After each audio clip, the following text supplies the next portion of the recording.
Charlotte Marlet sits across her fiancé with a smile splayed on her face. The man casually tells her the real reason why he's calling off their engagement. He never truly loved Charlotte to begin with.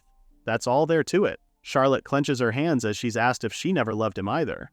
Still smiling, Charlotte denies this and expresses how she's always admired her fiancé, Prince Theodore Libera, the first prince of Libera Kingdom. Prince Theodore angrily slams the table, scolding Charlotte for her sickening pretense. However, Charlotte remains composed and a smile never leaves her face. The prince then points out to how sick he is of seeing that mask-like face of hers. Not only that, but Charlotte bears a scent. An overbearing sweetness she carries that makes Prince Theodore want to throw up. Clenching her chest, Charlotte shares it's her perfume she got from her mother as a keepsake. Prince Theodore then reverts back to the first thing he had insulted Charlotte with and asks why she always smiles like that. If she had truly loved the prince, then she should laugh if she was happy and shed tears if she was sad. All Prince Theodore wants is a wife who shows real emotions.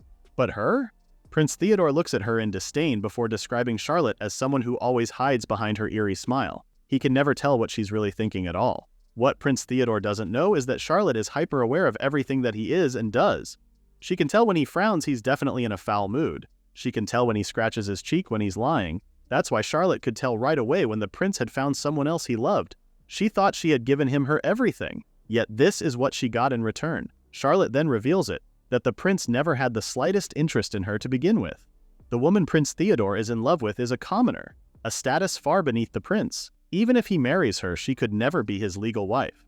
That would mean Prince Theodore could only be able to take her in as his concubine. Hearing all these from Charlotte has the prince seething in anger as he slams his fist on the table. He screams how he already knows that, but he's the man who will be king. Shouldn't he at least be allowed to make the woman he truly loves his queen? This drastic change between them began last year. Prince Theodore started going out to the city often under the excuse of inspections. Charlotte didn't want to doubt him, but one day her curiosity got the best of her. So Charlotte put on a cloak and followed to where he went. When Charlotte say him went into a questionable alleyway, she went there and heard Prince Theodore's voice. The prince was expressing his happiness in seeing his beloved Verona. When Charlotte inched closer to the house's window, that's when she receives the surprise of her life. There, her fiancé has his tongue shoved down in another woman's throat. The two are also in a passionate embrace and seem to be happy together. Charlotte's whole world stopped that day. Charlotte steps backward from the scene she's witnessing and ultimately makes a noise, immediately catching their attention. When Charlotte had confronted him and asked for his reason, Prince Theodore only spat of not having real feelings for her. The smile on Charlotte's face never left her face, not even for a mere second. She then calmly suggests for the prince to make her his legal wife and take his beloved Verona as his concubine. This triggers Prince Theodore, who quickly grabs the glass of water and throws it at Charlotte. Standing up, the prince brutally commands Charlotte to stop saying foolish things. This still doesn't waver Charlotte's stance, even sitting how Prince Theodore needs her family's backing in order to be the next king. Prince Theodore already has a younger brother whose fiancée is a duke's daughter. This means, compared to the commoner woman he wants as queen, his brother has the stronger alliance.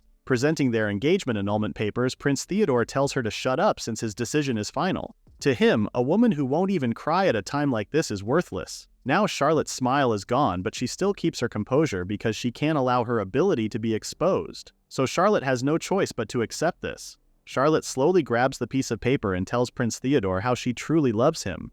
But if this is what he wants, she'll accept this annulment. With that, Charlotte gets up, bows down, and thanks Prince Theodore for everything. Leaving the palace, Charlotte thinks about Prince Theodore, who's like the sun to her. He laughed often and was full of life. Even though they got engaged due to political reasons, Charlotte had admired him. Someone who could show emotions so freely when she couldn't. But to him, Charlotte was just a woman behind a mask. That's why he fell in love with the girl who could smile so warmly. The exact opposite of him. As Charlotte boards her carriage, she has accepted he is no longer her concern. Suddenly, the rain starts pouring and everyone outside frantically shields themselves from getting wet. In her carriage, Charlotte hears the people hoping for the rain to stop. Clutching her chest, Charlotte closes her eyes as she tries her best to calm down and keep her emotions in check. She takes deep breaths, just keeping it slow and steady. Still, the hurt she feels now is beyond deep breaths. The poor woman doesn't know what to do now. As a duke's daughter, she can't remain unmarried. But as long as she has this ability in this land of perpetually fair weather, Charlotte will always be forced to suppress her feelings. Charlotte can't endure it anymore, though. There must be somewhere she can truly live in peace. She suddenly remembers the barren lands. A smile now beams on Charlotte's face. She can just marry someone from the barren lands. Her smile also brings the sun out again, like a ray of hope after such rainfall. After that, the king summons Charlotte's father, Duke Moreau, to take about what had happened and asks if nothing can be done. The Duke kneels with respect, apologizing before saying that the annulment papers have already been submitted by the first prince. It simply can't be undone. The king shakes his head in disappointment and turns to ask Prince Theodore if he won't appeal. However, the prince is already resolute. He really wants to marry the woman he loves. Prince Theodore then expresses how he has no feelings for Charlotte, and the feeling is also mutual. Furthermore, Prince Charlotte doesn't want a woman who never shows a single change in her facial expressions. The king stomps his royal staff, scolding his son for not seeing Charlotte's devotion towards him. What on earth has Prince Theodore been looking at until now? Is his son blind? These sarcastic retorts have Prince Theodore gritting his teeth. Then the king dismisses him, dismay apparent on his face. The king now realizes Charlotte must have inherited her mother's gift. After Prince Theodore leaves, the king apologizes to Duke Moreau for his son's behavior towards Charlotte. Duke Moreau then reveals how his daughter has no fiancé now, and there are no other prospects within the kingdom. Thanks to the neighboring land of Shurton, called the Barren Land, their kingdom remains safe from monster invasions. They guard the borders from the forest's beasts. With that, Duke Moreau reveals the king of Shurton is still unmarried. With the people of Shurton the only people who can slay monsters, it wouldn't hurt to strengthen ties with them through marriage. The king gives it a long thought before finally agreeing to Duke Moreau's proposition to marry his daughter to the king of Shurton. 1 month later, Charlotte is now ready to board the carriage and begin her new life. Before that, her father tells her the details of her new arrangements. He has already arranged to send her to Shurton through teleportation magic. Charlotte will need to go to Libera Castle for it. She has to endure just this part now. After that, Duke Moreau praises his daughter for being such a wonderful child. Touching Charlotte's cheek, Duke Moreau expresses how much he loves her, more than anyone in the world. He also knows Charlotte deserves happiness. Then the Duke's eyes turn solemn as he apologizes for all the restrictions she has endured until now. Looking at her father's face, Charlotte negates this and says the time she spent with him all these years were really fun. Charlotte had always known her father to be thoughtful and kind. When he started suppressing his emotions like her, Charlotte couldn't help but laugh at how silly it was. Duke Moreau injuring his back, Duke Moreau crying after reading a moving novel. The Duke loves his daughter so much that he was willing to suppress his own emotions too. Charlotte then tells him how much he doesn't need to hold back his, just because she can't show her emotions. As Duke Moreau conveys how much he dearly loves his daughter, the two share one final embrace. After that, Charlotte steps into the carriage and bids everyone goodbye. Looking at their retreating figures, Charlotte really did want to remain in Libera forever. All her warm memories with her father and mother are here. There were hardships too. But with these memories, Charlotte feels like she can endure her new life in Shurton. Arriving at Libera Castle, a lady bearing a magic staff greets Charlotte and escorts her to the room where the Duke's daughter will be transported. In the room, Charlotte stands in the middle of a magic circle. As the lady waves her staff, the magic circle begins glowing. Suddenly, Prince Theodore comes barging in the room, screaming Charlotte's name. This surprises the woman, especially seeing the prince being held back by the guards. Prince Theodore then angrily tells Charlotte how the king had scolded him for what had happened. The prince then commands Charlotte to listen well. He will marry his lover no matter what, and he hopes Charlotte will rot away in that barren land while he and his beloved live peacefully in Libera. Charlotte stands in silence. Hurt begins to etch on her face. But the prince eggs on, asking if Charlotte is jealous that another woman will take the very place she always wanted. This seemed to be the last strike for Charlotte as the sky suddenly erupts with lightning that breaks the castle windows. Duke Moreau's daughter, Lady Charlotte Moreau, was born with the special ability to change the weather through her emotions. With the window behind her in complete pieces, Charlotte agrees to Prince Theodore's words. She once wished to be his wife, but not anymore. Now that she has chosen to wed in Shurton, Charlotte vows to leave her love for the prince in Libera. Curtsying, Charlotte prays the prince to find happiness with the one he truly loves, and may that love last forever. As the magic circle completes the transportation, Charlotte disappears before them. Charlotte then arrives in Shurton and is instantly welcomed to the land by Azul, her very handsome fiancé. The fact that she would be cherished by the king of the barren lands and that her presence would turn these barren lands into fertile ones, at this time, no one had really expected it. Azul Shurton, the king of Shurton. Charlotte has heard that the people of Shurton are strong, but this is more than I expected. She immediately curtsies and introduces herself to her new fiancé. Looking up, Charlotte then tells Azul he has a wound on his cheek. The king quickly wipes it off, assuring Charlotte it's just monster blood from the hunting they went on earlier. Scanning the room, Charlotte then realizes the soldiers also have blood on them too. This is Shurton's everyday life after all, a life Charlotte is determined to quickly get used to. With that, Azul informs the lady he'll show her to her room. This confuses Charlotte, who's used to having a lady in waiting for those types of work. Stepping forward, Azul extends his hand for Charlotte. As soon as she touches his hand, Charlotte can immediately describe them as large and rugged. Nothing like Prince Theodore's hands. Even the castle's atmosphere is nothing like Libera's.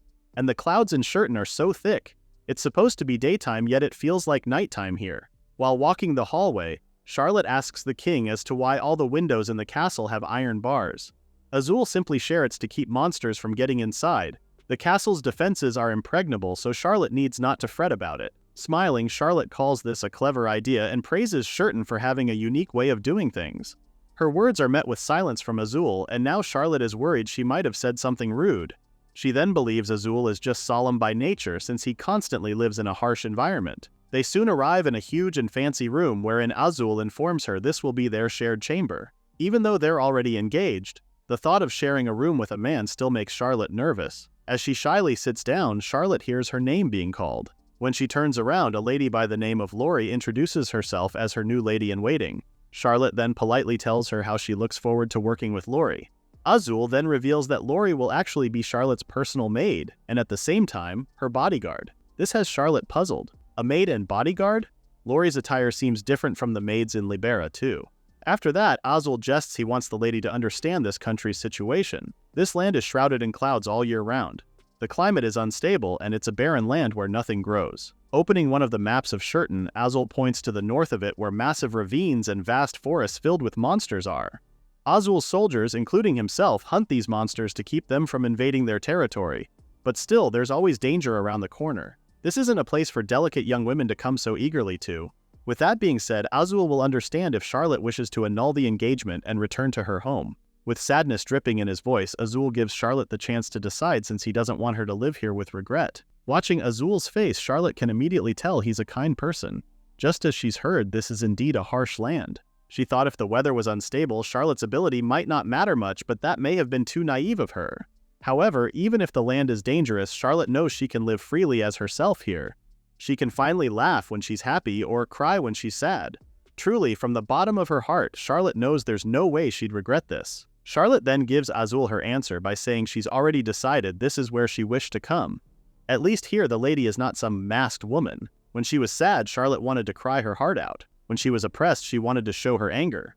And when she was truly happy, Charlotte wanted to smile for real.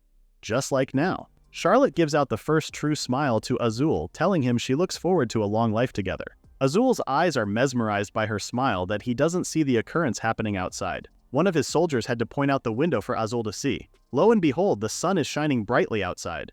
Everyone stares at this scene in awe and wonder. The king then clears his throat, apologizing to Charlotte for losing focus and shares that's a rare sight in Shurton. Azul isn't done apologizing just yet and kneels to say sorry for his rudeness earlier. He reasons out having a woman like Charlotte here, of LL places, still feels like this is just a dream. Blushing, Azul looks away as he says he's not usually so formal. He's just pretty nervous right now. Charlotte giggles, now knowing Azul was just nervous. She then tells him not to worry about it. Suddenly, Azul takes a hold of Charlotte's hands and on bended knees he promises to cherish her with all his heart if she agrees to become his fiancé. The two exchange heartfelt smiles before Charlotte thanks Azul for such sweet words. They've only just met, there's no love or romance yet, but simply being able to smile at each other in peace feels so wonderful to Charlotte. Meanwhile, back at Libera, Prince Theodore had visited Verona again. The two exchange I love yous and embraces each other, happy to be in each other's arms again. After that, Prince Theodore gives Verona a gift. Once Verona opens it, she's delighted to see a beautiful necklace. As Prince Theodore puts it on her neck, Verona is worried since he already gave her a lovely bouquet the other day as well.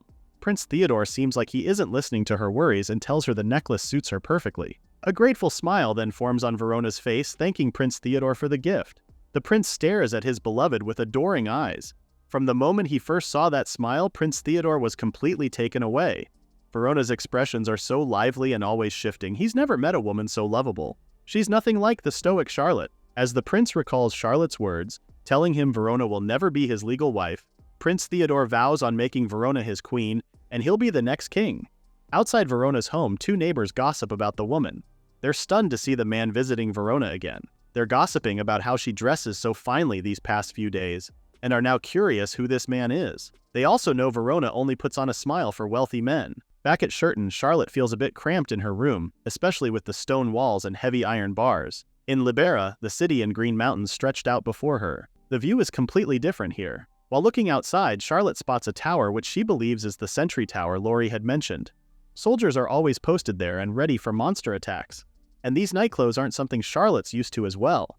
They're made so women can move easily in an emergency. In Shurton, pants are the norm. Charlotte lays back in her bed, thinking how different customs really are depending on the country. As she closes her eyes, Charlotte takes it all in. She's finally in Shurton. Here, she can cry as much as she needs. Charlotte has held back so many tears. Each time, the pain welled up within her, and at long last, it has overflowed, even though she had loved Theodore. In fact, he was Charlotte's first love. That's why she tried so hard. Tears begin to fall as she remembers everything. There was a time she had prepared tea and pastries for him. Since she couldn't show her feelings, Charlotte had tried to express them through things the prince liked. But he just tells her he's not in the mood and to take it elsewhere. Charlotte also wrote letter to pour her heart out, but then Theodore would just shoo he away. Charlotte thought she was giving her all, but none of it ever reached him. It only left Charlotte suffering, aching, and miserable. She was never allowed to let her pain out like this. Her cries soon reach another person's ears, and before she knows it, Azul is knocking on the door asking if she's okay. Azul's voice has Charlotte sitting up and wiping her tears away, worried she might make him worry over nothing. As Charlotte opens the door, she apologizes for being too loud. Seeing Charlotte's red eyes, Azul frantically asks what had happened. The lady can't seem to form a sentence and just looks down as she covers her face. So, Azul suggests they get something warm for Charlotte to drink. In the living room, Azul gives his fiancé some tea which is from the neighboring kingdom, knowing its scent should calm Charlotte. Drinking tea in this weather, Charlotte compliments its warmth. Staring at Charlotte, the king then sadly asks if the lady had regretted coming to Shurton after all this time. Charlotte quickly negates this and explains it's because her previous engagement was annulled. In Libera, she could never let her feelings out. Charlotte had to hold everything in. But once she arrived in Shurton, the tears just wouldn't stop.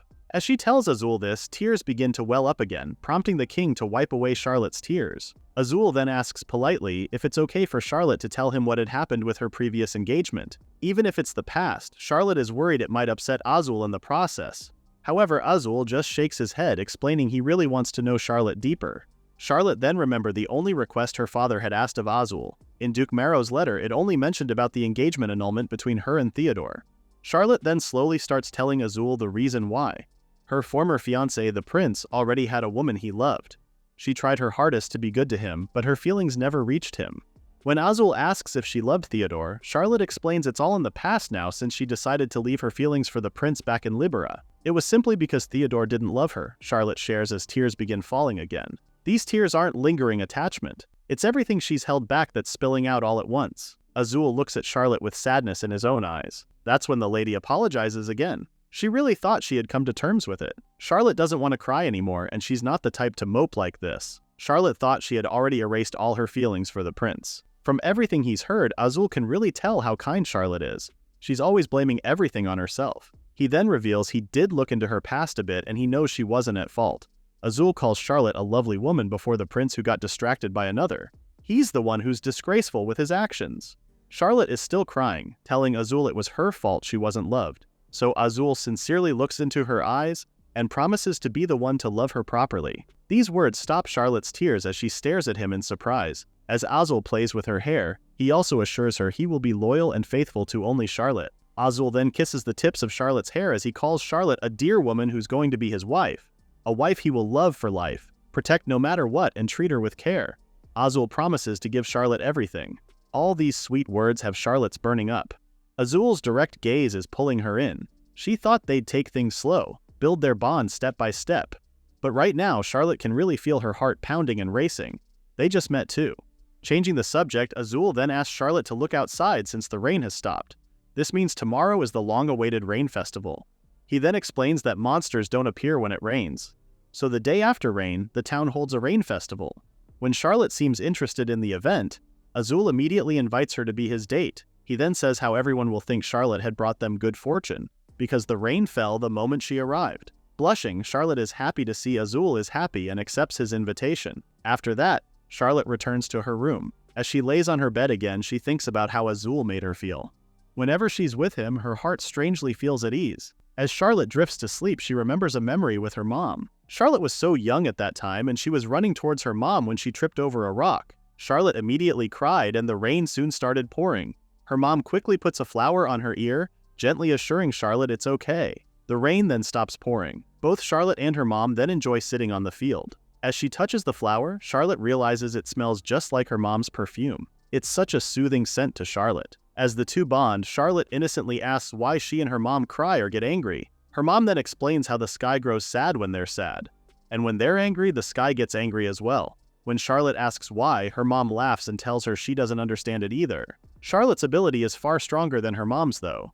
That's why her mom had told her to keep a secret, and that she must never let anyone find out. When Charlotte innocently asks why, her mom explains there are people who would use it for evil, so they have to make sure those people never notice Charlotte. Charlotte then worriedly asks what if they do notice her, to which her mom assures her it'll be alright because someday someone will come and protect her from those evil people. Charlotte is puzzled why it can't be her mom or dad. Her mom explains how they can't really protect her forever.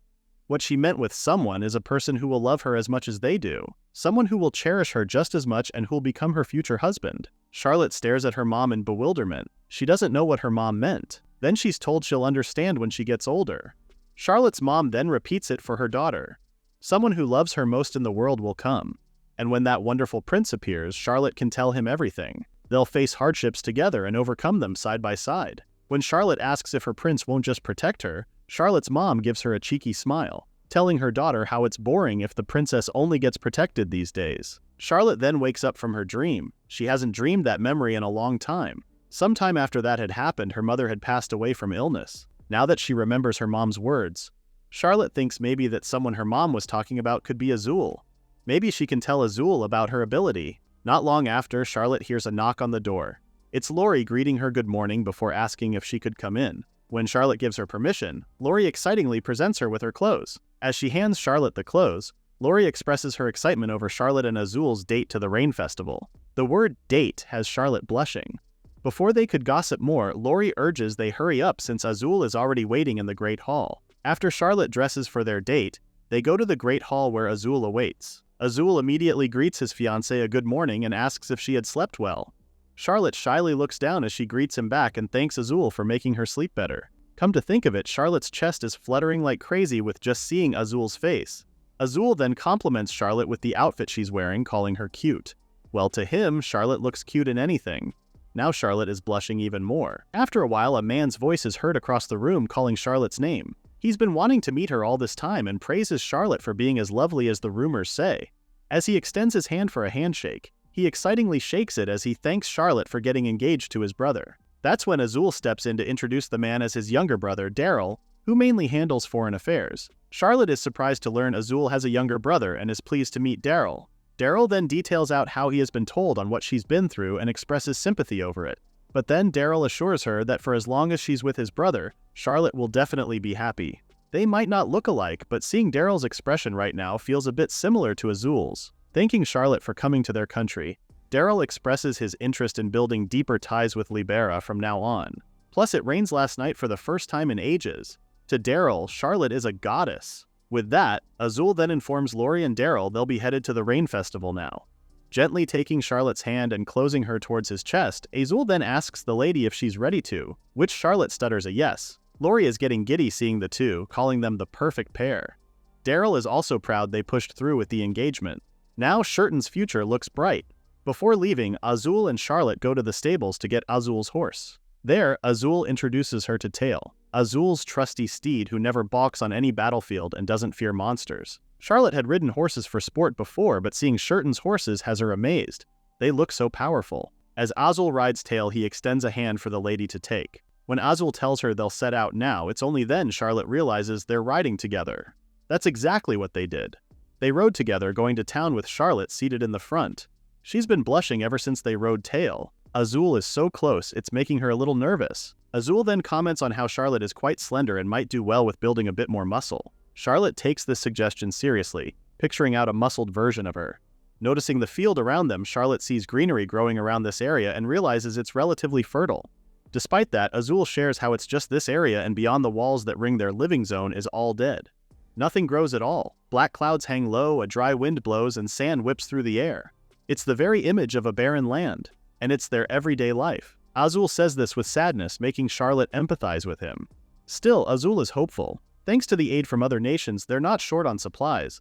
Well, they can't live in luxury, but Azul loves his country where he was born and raised in. Charlotte now realizes how much Azul loves his country. He truly treasures this land. With that, Azul changes the subject and tells Charlotte they'll enjoy the rain festival today. They both arrive in town and Charlotte is immediately mesmerized with how lively it is. She would have never guessed this was a barren land from looking at this scene alone.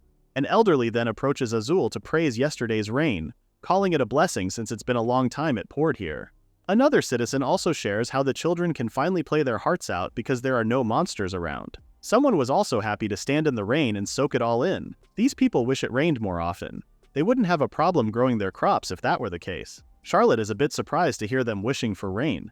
In Libera, people disliked the rain, but here in Shurton, they're happy to have it. Suddenly, Azul makes an announcement. As he draws Charlotte closer to him, he introduces her as his wife-to-be who just arrived from Libera yesterday.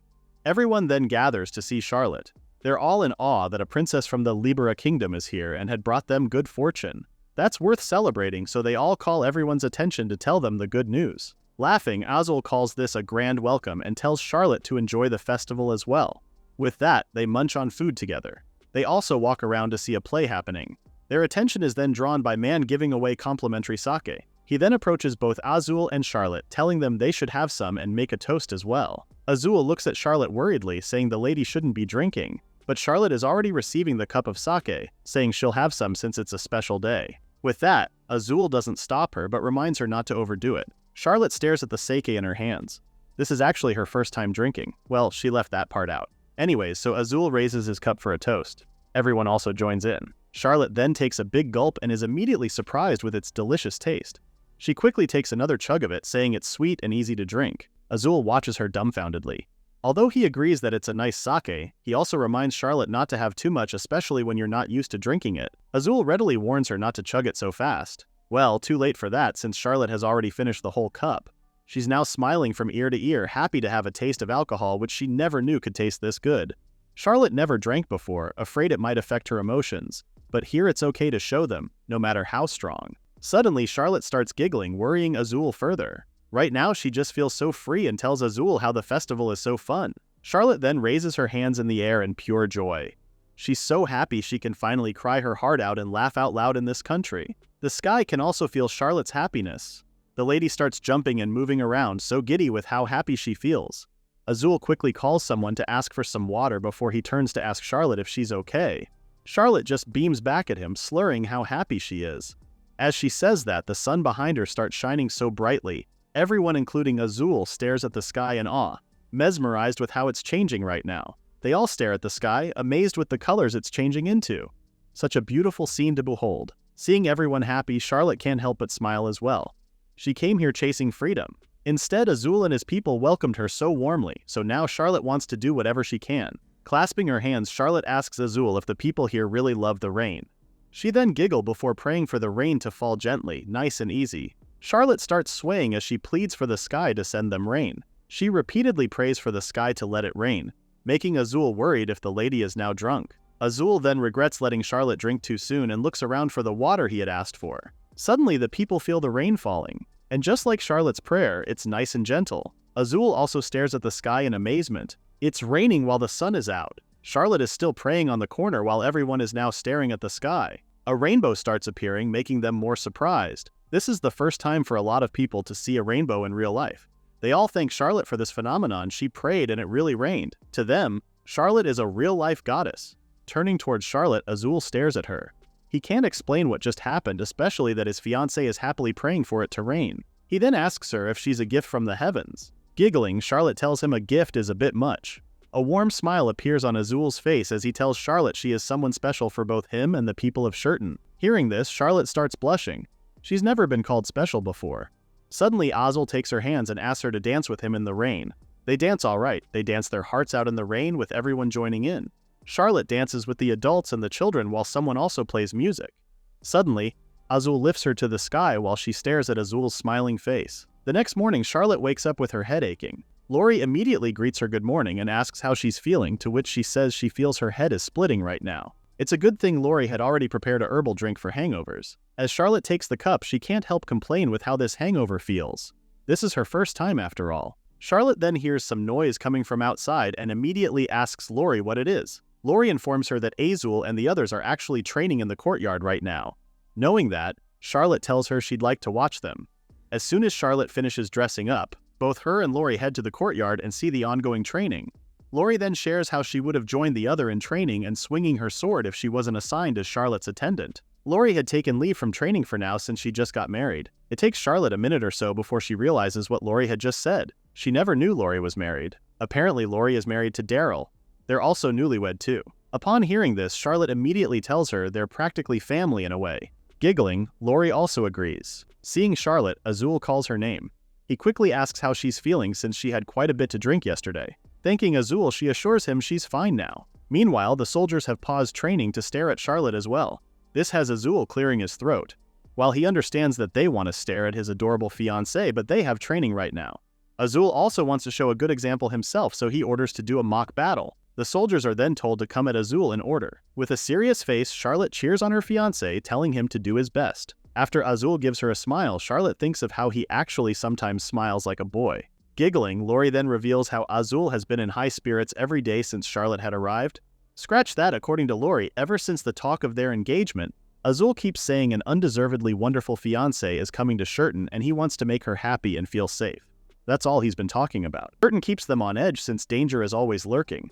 It's rare to see Azul wearing a smile on his face. Charlotte also smiles. If her presence made Azul smile more, then she's glad to be here. Staring at the soldiers training, Charlotte can't help feel their incredible presence. They're completely different from Libera's knights. Lori then shares how Shurton's knights actually stake their lives against monsters, so the weight of their blades is something else. Blades heavy with the weight of their lives to protect their people and their nation from monsters that could appear at any time. They train hard and fight for real, swinging their swords. This makes Charlotte's heart ache, thinking what if Azul were gravely injured or worse, lost his life? Azul quickly notices Charlotte's unhappy expression and immediately asks her what's wrong. Charlotte then honestly tells him she just got a little scared. Thinking it might be the sight of weapons, Azul quickly apologizes for the weapons and tells her he'll take everything off right now. After he takes off the last one, Azul assures her he's not carrying anything now. Seeing this, Charlotte can't help but comment on how many weapons he has with him. This has Azul saying it's because one may never know what might happen out there. Azul's comment has Charlotte teary-eyed. He had that many weapons hidden on him because the environment here never lets one relax. Looking down, Charlotte expresses how she's scared of Azul getting hurt or his life being in danger. If there were a monster attack and if by any chance he got hurt protecting her, or what if he went out to slay monsters and never came back? These are the thoughts that are scaring Charlotte right now. If the peaceful days she has with him were to suddenly disappear, Charlotte can't bear thinking of it. Azul's gentle gaze and warm voice. If one day all of it were suddenly taken away, just the thought of it has Charlotte's heart sinking. Azul understands his fiancé's dilemma right now, but he tells Charlotte it's a needless worry. He is the king of Shurton. He has no intention of being felled so easily by monsters. Azul then steps forward to touch Charlotte's face. He lovingly stares in her eyes while telling her how he could never die and leave such a beautiful fiancé behind.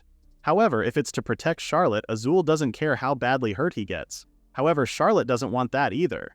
They both stare at each other before Azul gives in, saying he'll return to her no matter what happens, and he'll never do anything that would make Charlotte anxious. And that's a promise that eases Charlotte's worries. After training, both of them head back to their shared chamber to enjoy a sumptuous meal. Charlotte is amazed at how much Azul can eat. Noticing her stare, Azul tells her to eat more and she doesn't have to be shy about it. However, Charlotte shares how she's never had a big appetite in the first place. But seeing Azul eat has her smiling. She's amazed the meat he was eating just vanishes like magic. If Charlotte calls it magic, then Azul says most of the people in Shurton would be magicians by now.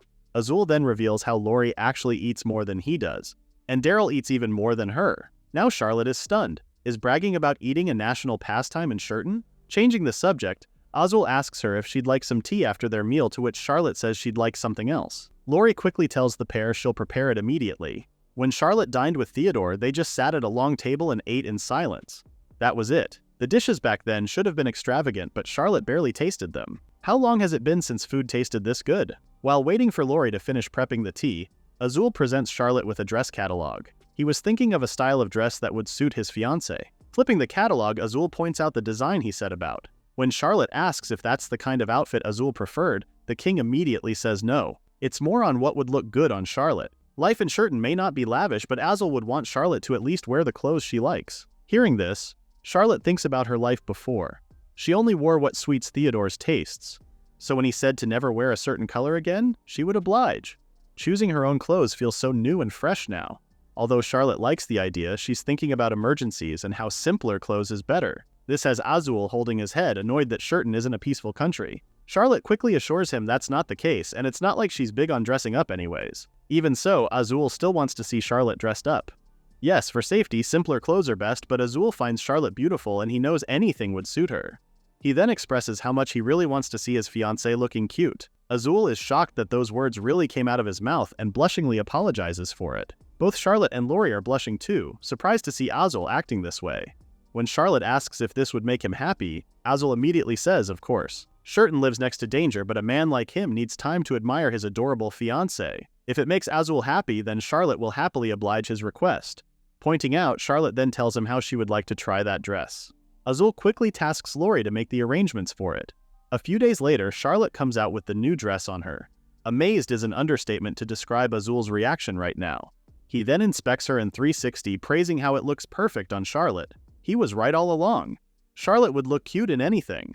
With that, Azul tells her they'll have new outfits made regularly, to which Charlotte declines, saying it's not necessary since basic clothes will do fine. But Azul puts a hand on Charlotte's shoulder and tells her how much this would mean to Shurton. If Charlotte wears lovely clothes, the women in town will admire here and a demand for dresses will rise. Practical, cute clothes will sell. That's the start of a good cycle. The future of Shurton's dressmakers now depend on Charlotte. After that, Charlotte and Lori are left alone in the living room. Charlotte then shares how happy she is on making Azul happy. Lori then says she understands him wanting Charlotte in charming outfits. That's why she also brought something else that would make Azul even happier. When Lori presents the lady a box, Charlotte is curious as to what's inside it. Charlotte then gets the nightgown from the box and raises it on her body. As she stares at the mirror, Charlotte is confused with what it is. It's clearly sheer and it's not normal clothing at all. Before Lori could answer her, Azul barges in the room saying he forgot his coat. His eyes widen and he starts blushing upon seeing Charlotte holding up the flimsy nightgown. Azul frantically covers his eyes while telling his fiancé how those clothes are best tried in her own room. Now confused, Charlotte tells him she thought it was a design that Azul would be happy with as well. When she tells him she's gonna wear it tonight, Azul nervously tells her not to do so. After Azul rushes to leave, Charlotte urges her attendant to tell her what she's holding. Laughing, Lori apologizes before telling Charlotte it's a nightdress newlyweds wear. While they don't dress up much during the day, they do have the night to compensate. Nightdresses are supposedly to liven things up. Charlotte can't believe she's holding a nightdress and is confused on what to wear underneath it. Lori confidently tells her she doesn't wear any at all, just the nightdress. Charlotte blushes profusely upon hearing Lori's answer. Since coming to Shurton, Charlotte has had many surprises, but this nightdress tops them all. She quickly places it in the drawers, hiding it from anyone's eyes.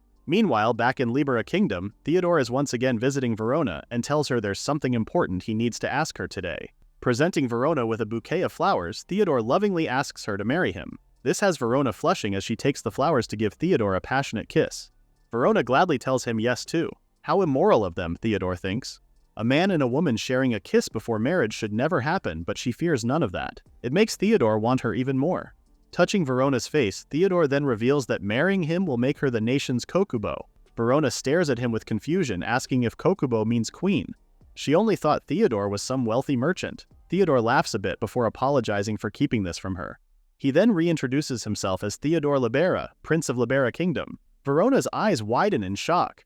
She doesn't understand all of this right now. She only thought he looked a little like the prince. Theodore then lovingly apologizes for shocking Verona like this. But it is true, he is the prince, and soon Verona will be the princess. This doesn't bode well with Verona, who instantly back away, apologizing as she really thought he was simply rich. A noble, yes, but never royalty. With fear in her eyes, Verona outrightly declines Theodore's proposal as she can never serve as the nation's princess. After she apologizes, Theodore doesn't seem to know who this person in front of him now. He then assures her she'll make a wonderful queen. Verona then reveals how she doesn't know how to read nor write. She doesn't even know how nobles live. Aside from that, Verona knows His Highness was once engaged to a duke's daughter. In such a situation, Verona doesn't want to be the nation's princess. Theodore's eyes widen in shock as he continues to listen to Verona, who reveals she only wanted to escape her current life and only dreamt of marrying a wealthy man. Upon hearing this, Theodore asks her if she really did love him. Verona quickly gets onto her knees to apologize. Suddenly, anger rose from the depths of Theodore's heart. He kicks the chair furiously as he yells at Verona not to play with him. Because of her, he was reprimanded by the king. Verona had told him she loved him, so he broke off his engagement. He's now offering to make this commoner to become the nation's princess. However, Verona still declines this, covering herself as she begs for forgiveness. After Theodore calms down a bit, he tells Verona she's just confused right now and asks her to cool her head a little. When Theodore is about to leave, lightning suddenly strikes in front of him. He did manage to dodge it, but he's confused with what's happening to Libera's weather lately. After that, Theodore approaches his guards and tells them to seize Verona and they'll return to the castle at once. Theodore then tells them that the mere commoner woman had insulted him, and it's an unforgivable crime. She'll be locked in a detached palace as a slave. Before riding his carriage, Theodore can hear Verona trying to resist being taken away. Thinking of Verona's smiling face, Theodore crazily says they're both bounded by fate. With that, Theodore laughs maniacally before saying he's going to discipline that spoiled little brat. Back at Shurton, Charlotte comes out wearing comfortable clothes for riding. She apologizes for keeping him waiting, to which he assures her it's okay. Charlotte has never left the Libera kingdom before, so she has little real experiences when it comes to other nations. Hence why Charlotte has decided to accompany Azul in this inspection tour. They're already riding tail and are at the gates when Azul tells her to wear a cloth mask. It had rained yesterday, so there could still be dust blowing around.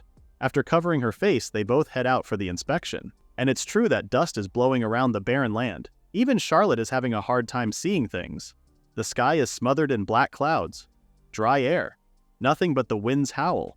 This is the barren land. Azul then tells her how the land is harsh outside the walls. They say it's because the monster forest lies ahead. Even so, the people are resilient, the town's lively, and smiles never fade. This is what Azul wants to protect.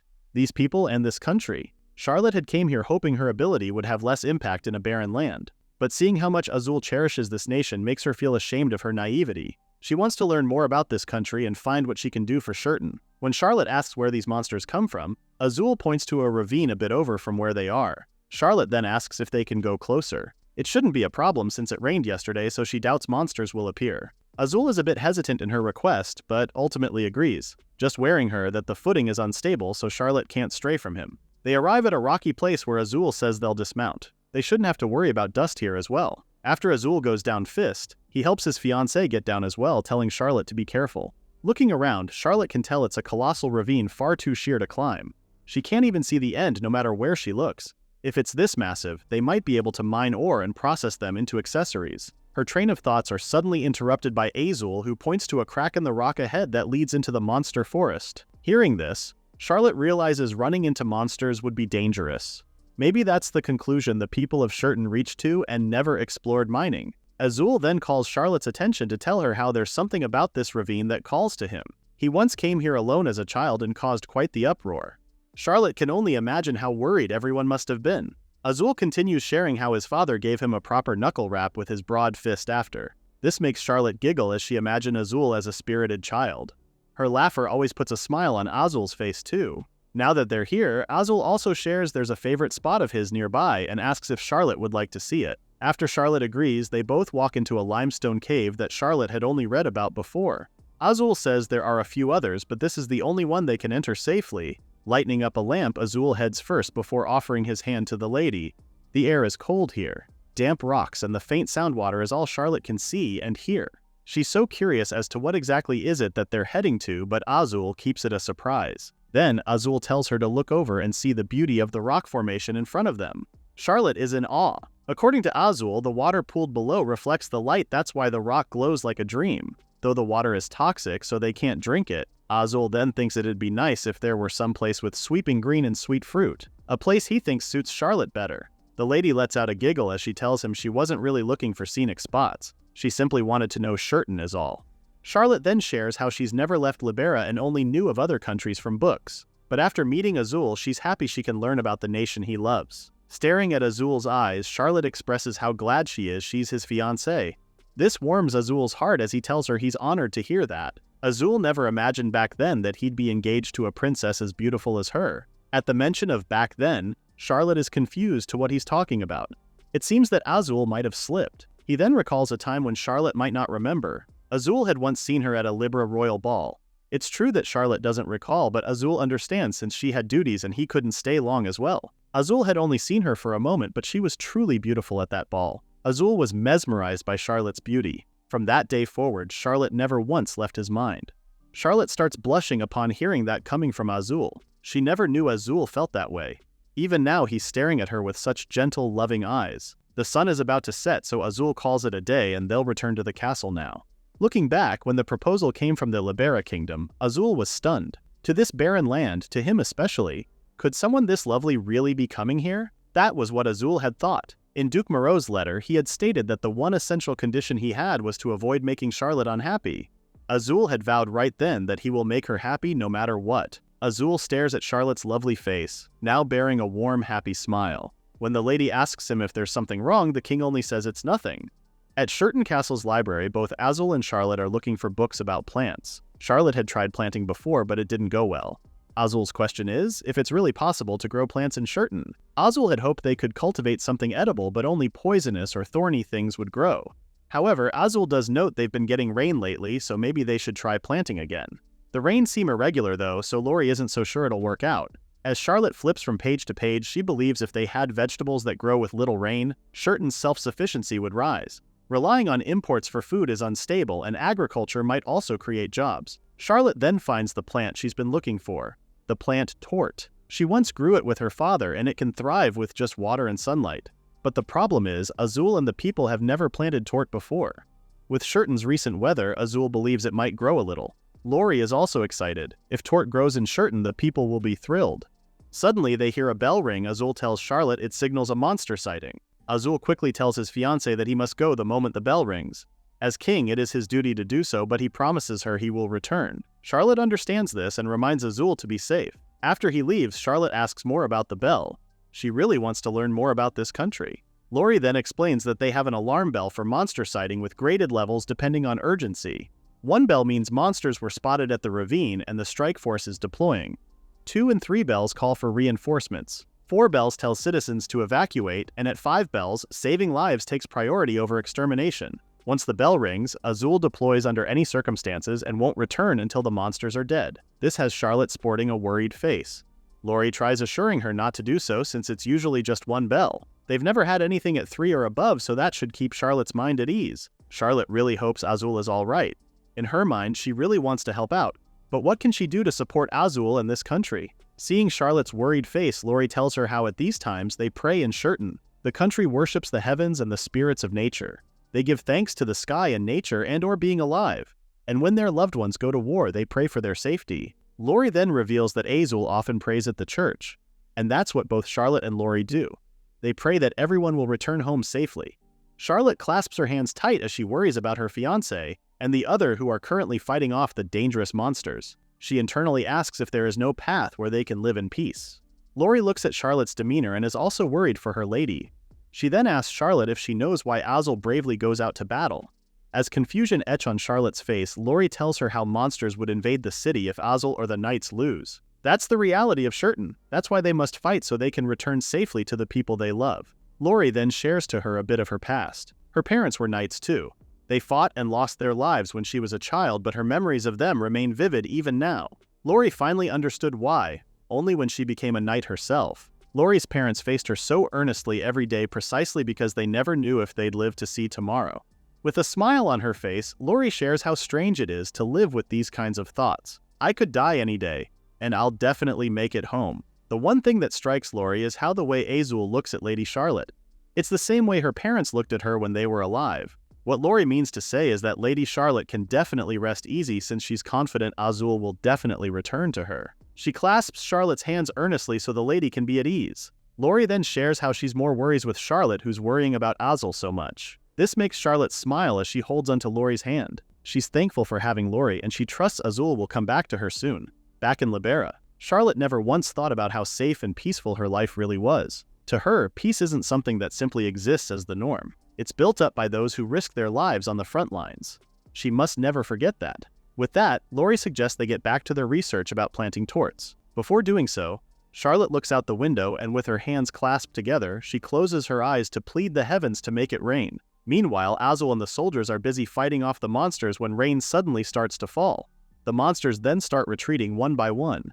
The soldiers rejoice as they are now safe. Azul, confused with how more often it's been raining lately, noticed something from behind him. It's like a gleaming bubble surrounding them. He stares at it, confused with what's happening. Suddenly, a nearby monster that Azul didn't anticipate comes swooping in with its claws out. With his soldier's warning, Azul prepares his sword to block the monster's attack. However, it isn't able to reach Azul as the shield-like bubble fizzes its claw.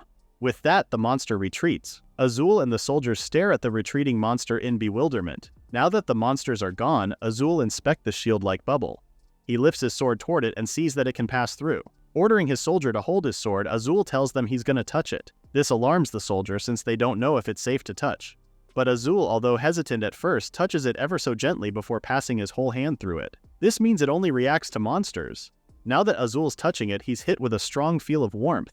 It's like he's being wrapped in something gentle. Then Azul gets a whiff of a scent. It instantly reminds him of one person, his fiancée, Lady Charlotte. Azul can't believe what he's seeing and smelling. It's just like Charlotte. Before he could even process his thoughts, one of the soldiers call him to inform him of an even more pressing matter. The soldier then takes Azul to a rock formation, and beyond that rock wall, they stumble upon a field.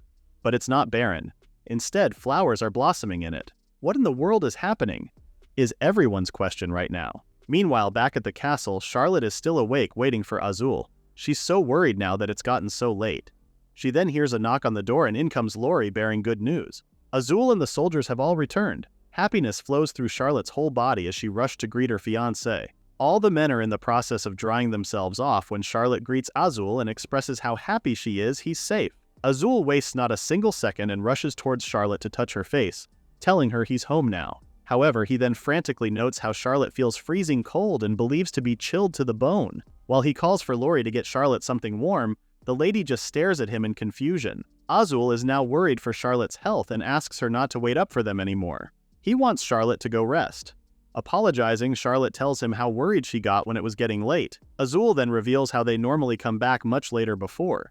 This time, the monsters retreated so they got lucky. This shocks Charlotte, especially when Azul tells her it's because it suddenly rained. Charlotte's eyes widen as she thinks if her prayers did reach the heavens. They're then interrupted by Lori, who informs Charlotte her tea is ready and the bath for Azul is also prepared. After thanking Lori, Azul tells Charlotte to warm herself, then get some rest. Charlotte also tells him to rest as well. While sipping her tea, Charlotte thinks about her ability. Can the weather not just change with emotions, but with prayer too? Now that she thinks of it, it did rain when she had asked her during the rain festival. This puts Charlotte in a tight spot. Even if her and Azul are getting along well, if he knew her emotions could change the weather, what would he think? Would Azul find her disturbing? Would he call her a witch? Would he be afraid of her? Would he see her as a tool he could use? Would he break off the engagement because of it? Charlotte snaps back to reality when Azul sees her still awake. Now her fiancé is worried that she's worrying about him and not resting. Fidgeting, Charlotte tells him she couldn't sleep at all. Azul then asks if something's troubling her, and if so, he wants to know whatever it is. Even the smallest things matter, Azul presses. Charlotte looks down as she thinks about it. She really wants to tell him, but what if he rejects her? What if his eyes turn cold? Charlotte knows Azul isn't like that, but still, her ability is a very important matter. One she fears might make her lose Azul. When Charlotte starts crying, Azul frantically asks her what's wrong, but Charlotte only brushes it off as nothing and apologizes. Seeing Charlotte's sad face, Azul asks her to come to him. Then Azul quickly carries her to let her sit on his lap. After that, Azul immediately hugs her tight. Azul then gently tells her she can do whatever she wants. If Charlotte wants to cry, she can cry. There's no need to suppress her emotions, especially with him. Charlotte knows Azul really is kind. He always checks if she's comfortable and if she's eating well. He's constantly thoughtful. He looks strong and stoic, but he's surprisingly chatty and bright. This makes Charlotte want to tell him even more, but her fear is really getting to her. Seeing Charlotte's sad demeanor, Azul assures her that there are things they can say and things they can't. That's how emotions work. However, Azul doesn't want Charlotte to bottle it all up and reminds her he'll do anything for her sake. He says this so earnestly as he touches Charlotte's cheek. Azul's kindness stirs something deep inside Charlotte. When she was engaged to Theodore, she was always filled with anxiety every single day. But with Azul, every day feels warm and Charlotte is filled with constant happiness. After that, they both decide to go and take some rest. In her room, Charlotte thinks about what her mother had said, the one who cherishes you most in the world. Charlotte then drifts to sleep.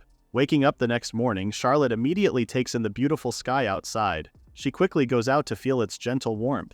Charlotte has often questioned and struggled with her power to change weather through her emotions. But life in Shurton has let her forget all that and simply be free. Azul made that possible for her. And with that, Charlotte talks to the sky, telling her mother she'll tell Azul the truth now.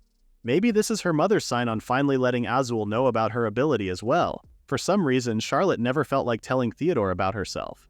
Maybe because she was always on edge whenever she was around him. After getting dressed for the day, Charlotte heads down to their shared room, and is instantly greeted by Azul and Lori. Her fiancé was just about to go and call her for breakfast too. Lori then excitingly asks Charlotte if she's seen the blue skies over Shurton. Giggling, Charlotte tells her she even went sunbathing a moment ago herself. It's then that Azul shares how Shurton's weather has been changing since Lady Charlotte arrived.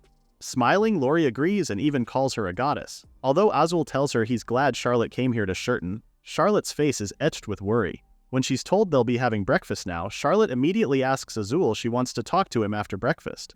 After breakfast, the pair head outside to enjoy the fair weather. Azul is looking up to the sky, basking in the beautiful blue sky which he says feels good to the soul. Although she agrees, Charlotte seems quite like she's unsure how to approach the subject. Then Azul asks her a question. If Shurton's land stops being barren, will the lady still stay here? Such question confuses Charlotte. Azul then explains how Duke Marrow had once told him that Charlotte wished to marry into Shurton because it's a barren land.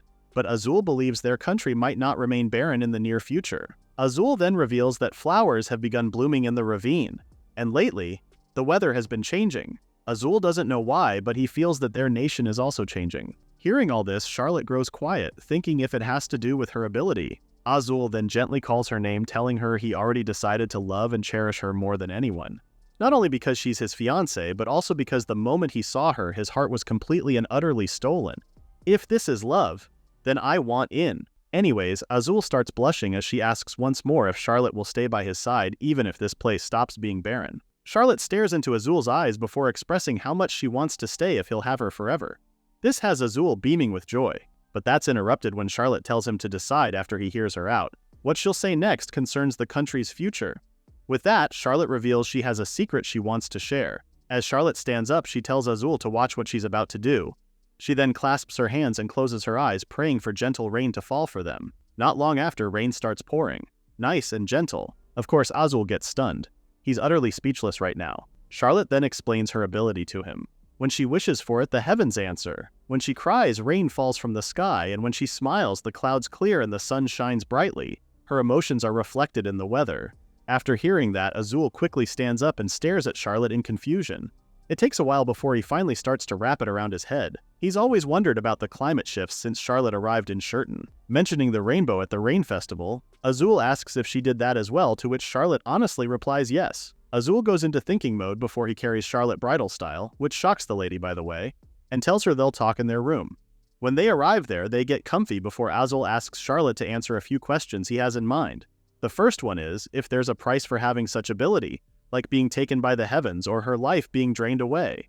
Charlotte tells him she's never heard of anything like that and reveals her mother had the same ability but died of an illness. However, Charlotte had heard her great-grandmother, who also shares the same ability, lived a long life. Azul's next question is about who knows about her ability. Charlotte quickly answers him, telling Azul that her father is the only one who truly understands it. However, the King of Libera did know about her mother's ability, so he suspects Charlotte might have the same. Hearing this, Azul comes to a conclusion that this is probably why they matched Charlotte to the prince, to see if they could exploit her ability. With that, Azul then asks why Charlotte has decided to tell him. Charlotte stutters for an answer. With nothing but her heart on her sleeve, she tells Azul what her late mother had told her, to tell the truth to the one she loves and can trust with all her heart and face hardships together. Charlotte never knew she could trust someone as much as she trusts Azul, or even feel such peach with a person. It's still vague, but Charlotte knows she's drawn to Azul. After such confession, Charlotte closes her eyes in embarrassment. When she takes a peek at Azul, she's surprised to see him blushing and at a loss for words. Azul only snaps back to reality when Charlotte calls his name. Azul then apologizes for his reaction and reveals it's quite surprising to hear such confession from his first love. Being called first love has Charlotte surprised, as she really thought Azul had dated before. While Azul would love to say he's experienced, that's not really the case since he had to take over the throne at the mere age of 15 after the previous king died. Ever since then, it's been constant battles with monsters. In today's translation, that means Azul is a workaholic, as Azul embarrassingly covers his face as he confirms Charlotte to be his first love. Looking away, Azul then asks they go back to the topic at hand and tells Charlotte not to tell anyone else about her ability. If word got out, some would try to use her. After agreeing, Charlotte feels like a heavy weight has been lifted now. All her worries seem so trivial too. She's glad she found the courage to tell Azul. Meanwhile, back at Libera Kingdom, in the detached palace where Verona is imprisoned, Theodore comes in and greets his beloved so sweetly. That's the opposite with Verona, who's looking like she's about to go insane in a minute or so. When Verona doesn't say anything, Theodore informs her she doesn't have to be queen anymore since he bought her with money. With that, Verona doesn't have to worry about a single thing now. Theodore then throws the bag of money on the floor, its contents spilling all over. Seeing this, Verona stutters to tell she did want the money, but this isn't the life she wished for. That answer has Theodore angry, throwing the tableware crashing on the floor. The prince then asks her what she's complaining about when she doesn't have to work her and can have lavish meals and dress in fine clothes. Even so, Verona desperately declines, which has Theodore throwing a vase of flowers at her. As she screams, Theodore reminds her she's his property now and property doesn't talk back. Teary-eyed, Verona tells the prince she loves her and asks for his forgiveness. Her face meets a sounding slap from the prince, throwing her to the floor in the process. Theodore watches her with cold eyes as he tells her to stop with her lies. Suddenly, one of Theodore's guards comes knocking on the door and informs him that His Majesty the King asks his presence. This surprises Theodore. Being called in by his father right after capturing Verona is a bit coincidental. At the throne room, Theodore makes the first move by showing contrition. He puts on an act for his father, telling the king he was wrong and he'll set aside his infatuation and walk the proper path as royalty now. The king doesn't respond to this. Instead, he informs Theodore he has arranged for the prince to be married into the neighboring empire of Rudvia as the empress's sixth consort. Theodore vehemently calls this a joke. He's supposed to be the next king, right? The king then angrily tells his son that he's the one joking here. The king then lists down everything Theodore had done, especially the recent one, wherein he threw a tantrum after being spurned by a commoner. How many more layers of shame does Theodore intend to add?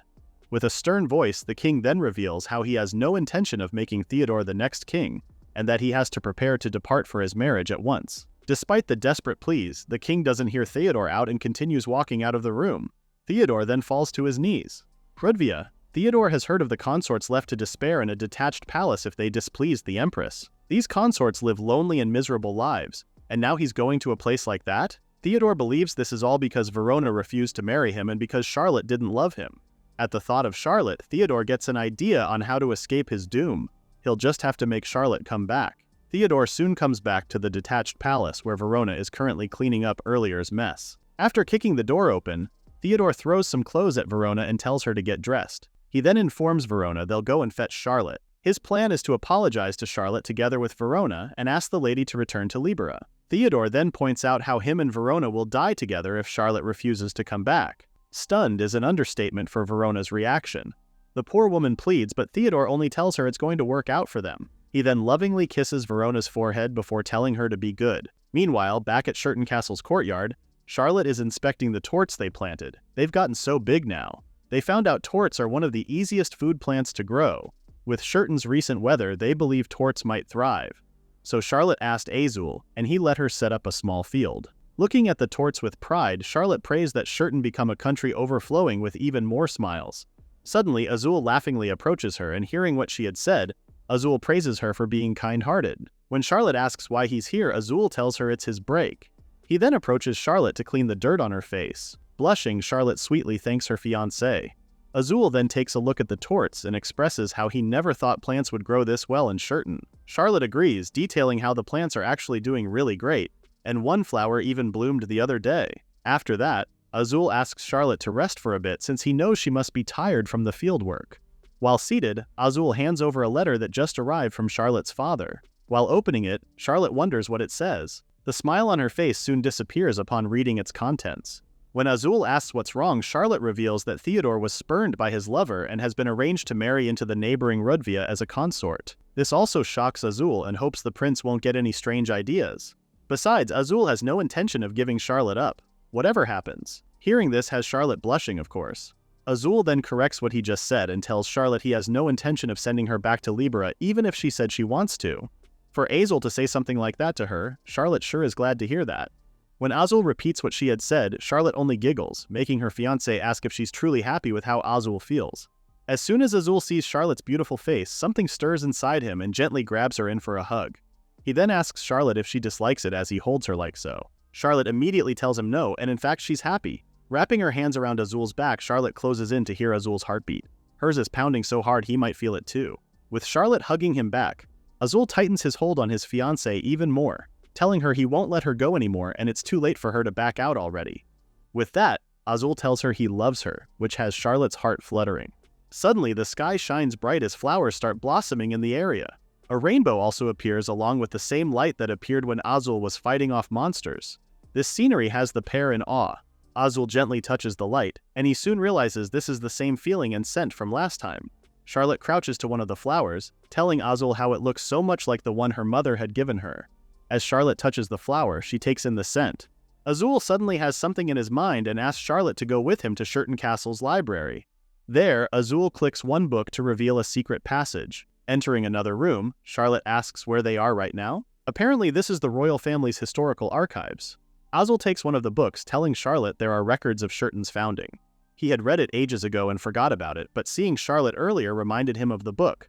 Opening to a specific page, they read about a maiden who begs the heavens for rain and offers prayers. Then the sky answers, brings rain and holy white flowers of rich fragrance bloom. It's said that long ago, Shurton had a maiden who could control the weather. At some point, Shurton had a war with a friendly neighboring king, and a member of Shurton's royal family died. Afterwards, a great calamity struck and the population fell. Due to major shifts in the land, monsters began to appear frequently. In return for supporting Shurton, that neighboring king took the weather maiden as his wife. After that, Shurton's weather turned unstable and it became a barren land. The neighboring countries supported Shurton, who could repel monsters. Furthermore, this nation remains allies with Shurton till this day. That neighboring country appears to be Libera Kingdom, Azul guesses. He then reveals about what had happened the other day at border between the ravine and the monster forest. He tells Charlotte the same white flowers bloomed as before. They shone with rainbow light and the monsters began to avoid them. Another text also says those white flowers have the power to drive monsters away. Azul had been told it was all myth, but the pieces line up uncannily well right now. It seems that Lady Charlotte may carry the blood of that maiden. Hearing all this has Charlotte in disbelief. She never knew she had power like that. Closing the book, Azul still calls it a mysterious thing. He's still curious if this is all coincidental or all fate. Smiling at Charlotte, Azul then tells her she might truly be a goddess of good fortune after all. Charlotte beams back, saying this may be the god's way of leading her back to where she truly belongs. Charlotte's power is changing Shurton's environment, making mysterious flowers bloom that repel monsters. If monsters stopped appearing and Shurton no longer had to protect other nations, foreign aid might cease.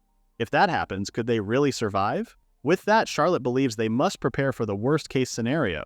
If they could raise their own productivity, that would be a start. Thinking of that, Charlotte consults something with Azul before they head out to town. While Azul brings the box of torts, he tells Charlotte everyone is waiting for them at the square.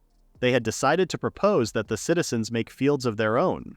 They'll lend land free to those who need it, and when there's a harvest, a portion of the profits will go to the state. At the town square, Charlotte thanks everyone for gathering and tells them she has a proposal to make. She then tells them how she'd like everyone to cultivate tort plants. Grabbing one of the torts from the box, Charlotte explains these were grown by her. Shurton was said to be shrouded in thick clouds with unstable weather, but with the recent changes, they were able to raise this crop. Charlotte then tells them how the plant actually grows easily as long as they give it proper sunlight and water. They've also prepared tort seedlings, so Charlotte asks to try growing the plant themselves. Her enthusiasm is met with doubt. People are wondering if this plant will really thrive in this barren land. They're also doubting maybe she bought them somewhere else. With sadness lurking, Charlotte explains how she wants to make Shurton a self-sustaining and thriving nation. Not a barren land, but a fertile one. For that to happen, she needs everyone's help. Bowing down, Charlotte asks everyone to lend in their strength. Suddenly, a boy approaches her to tell her how he wants to grow one. The boy's enthusiasm has everyone joining in and asking for seedlings. A few days later, the same boy shows off his tort plant that's gotten so big. Charlotte is amazed, especially seeing the buds on them are starting to form too. The other townspeople also tell Charlotte how theirs are also growing well and are forming buds too. Azul is happy to see so much greenery in town. Even Charlotte can wait for the flowers to bloom. Seeing Charlotte's happy face, Azul can't help but comment about it. Charlotte then shares how she didn't get to walk around the city back in Libera. Azul understands this since Charlotte is a duke's daughter. Even when Azul saw her at the ball, Charlotte's dazzling figure burned into his memory. Now Azul can't help but want to dress her up. He really wants to see Charlotte, beautiful as she already is, dancing in a lovely dress. This has Charlotte giggling, making Azul apologize for saying such weird things again. But Charlotte tells him how she also wishes to see Azul in formal wear too. She knows he would look dashing. As the two hold hands, they promise to dance together someday. Charlotte wants to live like this in peace with Azul by her side. She wouldn't need anything more at all. Meanwhile, back at Shurton Castle, a woman brings a letter to Lori. It's addressed to Charlotte, and when Lori flips to see who it's from, she's surprised to see it says Theodore. Uh-oh, let's hope he doesn't break the peace and the budding romance in Shurton. As soon as Azul and Charlotte come back from the town square, Lori immediately greets them and informs the lady of the letter that arrived from Prince Theodore of the Libera Kingdom. Charlotte looks confused. This letter also gives her the creeps, like it's gonna be bad juju for the whole of Shurton. Upon reading the letter, Charlotte finds out that her ex-fiancé wishes to visit Shurton to apologize for his discourtesy to her. Both Lori and Azul are shocked to hear this news. Azul himself thinks this grand gesture of coming to Shurton to apologize sounds like there's a ploy behind it. Azul doesn't want to accept them and just straight out refuse their call. Although Charlotte agrees with him, they can't just decline since Libera is an ally with Shurton. For the sake of relations, they should at least receive Prince Theodore. A reluctant Azul then caves in, respecting his fiancé's wish. 1 month later, Azul, Charlotte, Lori, and some of Shurton's knights are gathered in front of the magical teleportation circles. Azul then asks Charlotte if she's alright since Theodore will be arriving soon. Smiling, Charlotte assures him she is definitely fine, especially that Azul is with her. Looking back, this is actually where Charlotte first met Azul. She was startled to see blood on his cheek, but thinking back, he must have rushed here after slaying monsters. If Charlotte hadn't annulled her engagement with Theodore, she'd still be suffering in Libera right now. Although she has no lingering feelings for Theodore anymore, Charlotte is still anxious about seeing the prince. But with Azul by her side, Charlotte knows she'll be fine. Not long after, Theodore comes out of the magic circle bearing a smile and a bouquet of flowers as he tells Charlotte how much he's been wanting to see her. The prince immediately closes in on Charlotte to thank her for granting him the chance to apologize. All Charlotte could utter was the prince's name, stunned to see Theodore's terribly worn-down physique, almost frighteningly so. Azul then casually gets in between the two and smilingly greets Theodore. The king of Shurton then introduces himself to Theodore, towering over the prince like a beast. Staring up to Azul, Theodore stutters a reply before he finally introduces himself as well. After that, Azul thanks the prince for the flowers and will have them arranged by their maid. Theodore immediately opposes this since the flowers were intended for Charlotte. Azul only stares at him, giving the prince a small smile. Theodore gets the gist and quickly retracts his words and hands over the flowers to Azul. After that, Azul directs the Libera guests to the guest room they've prepared. Everyone is so engrossed with Theodore that Charlotte doesn't see the hooded Verona among the guests. Not long after, they're all seated in the receiving room. Lori then comes bearing with some tea for Theodore, who happily says it's his favorite tea. Turning to Charlotte, he praises the lady for still remembering his tastes. He even tells everyone how no one understands him like Charlotte does. As Theodore sips his tea, Azul laughingly reveals how he was actually the one who prepared that tea. The king of Shurton is more than glad to see the prince enjoying it. An awkward Theodore only sits there. The whole exchange has Charlotte speculating the prince might be intimidated by Azul. Clearing his throat, Theodore then gets to the point of his visit. He bows his head slightly as he apologizes to Charlotte for what he's done before. Charlotte then tells him it's alright, even sharing how she's very happy to be engaged to Azul here in Shurton. That last sentence irks Theodore, but he can't let go of his facade just yet. Instead, he ushers his attendants to bring out the gifts he brought for Charlotte. When the attendants open the gifts for Charlotte, the lady stares at them and curtly says thank you. She doesn't really want these since they're all useless things for Shurton. Theodore then expresses how much glamour suits Charlotte, even pointing out how truly beautiful she was back in Libera in comparison to the plain clothes she wears now. But Charlotte isn't offended at all. Instead, she explains that her attire is necessary in emergencies and is made of very sturdy fabric. More so, it's her choice to wear the clothes. Chiming in, Azul tells the prince that they've begun improving clothes in Shurton since Charlotte arrived. With that, Azul gives him a dazzling smile before saying how they'll use Theodore's gifts as reference for new designs. Theodore might now say it, but it's clear in his face how he's very disturbed by Azul's overly courteous demeanor. As Azul tells them dinner is ready, they hear the alarm bell ring, drawing their attention to it. This means monsters have appeared. Not only that, but Theodore is smirking on the side upon hearing the news.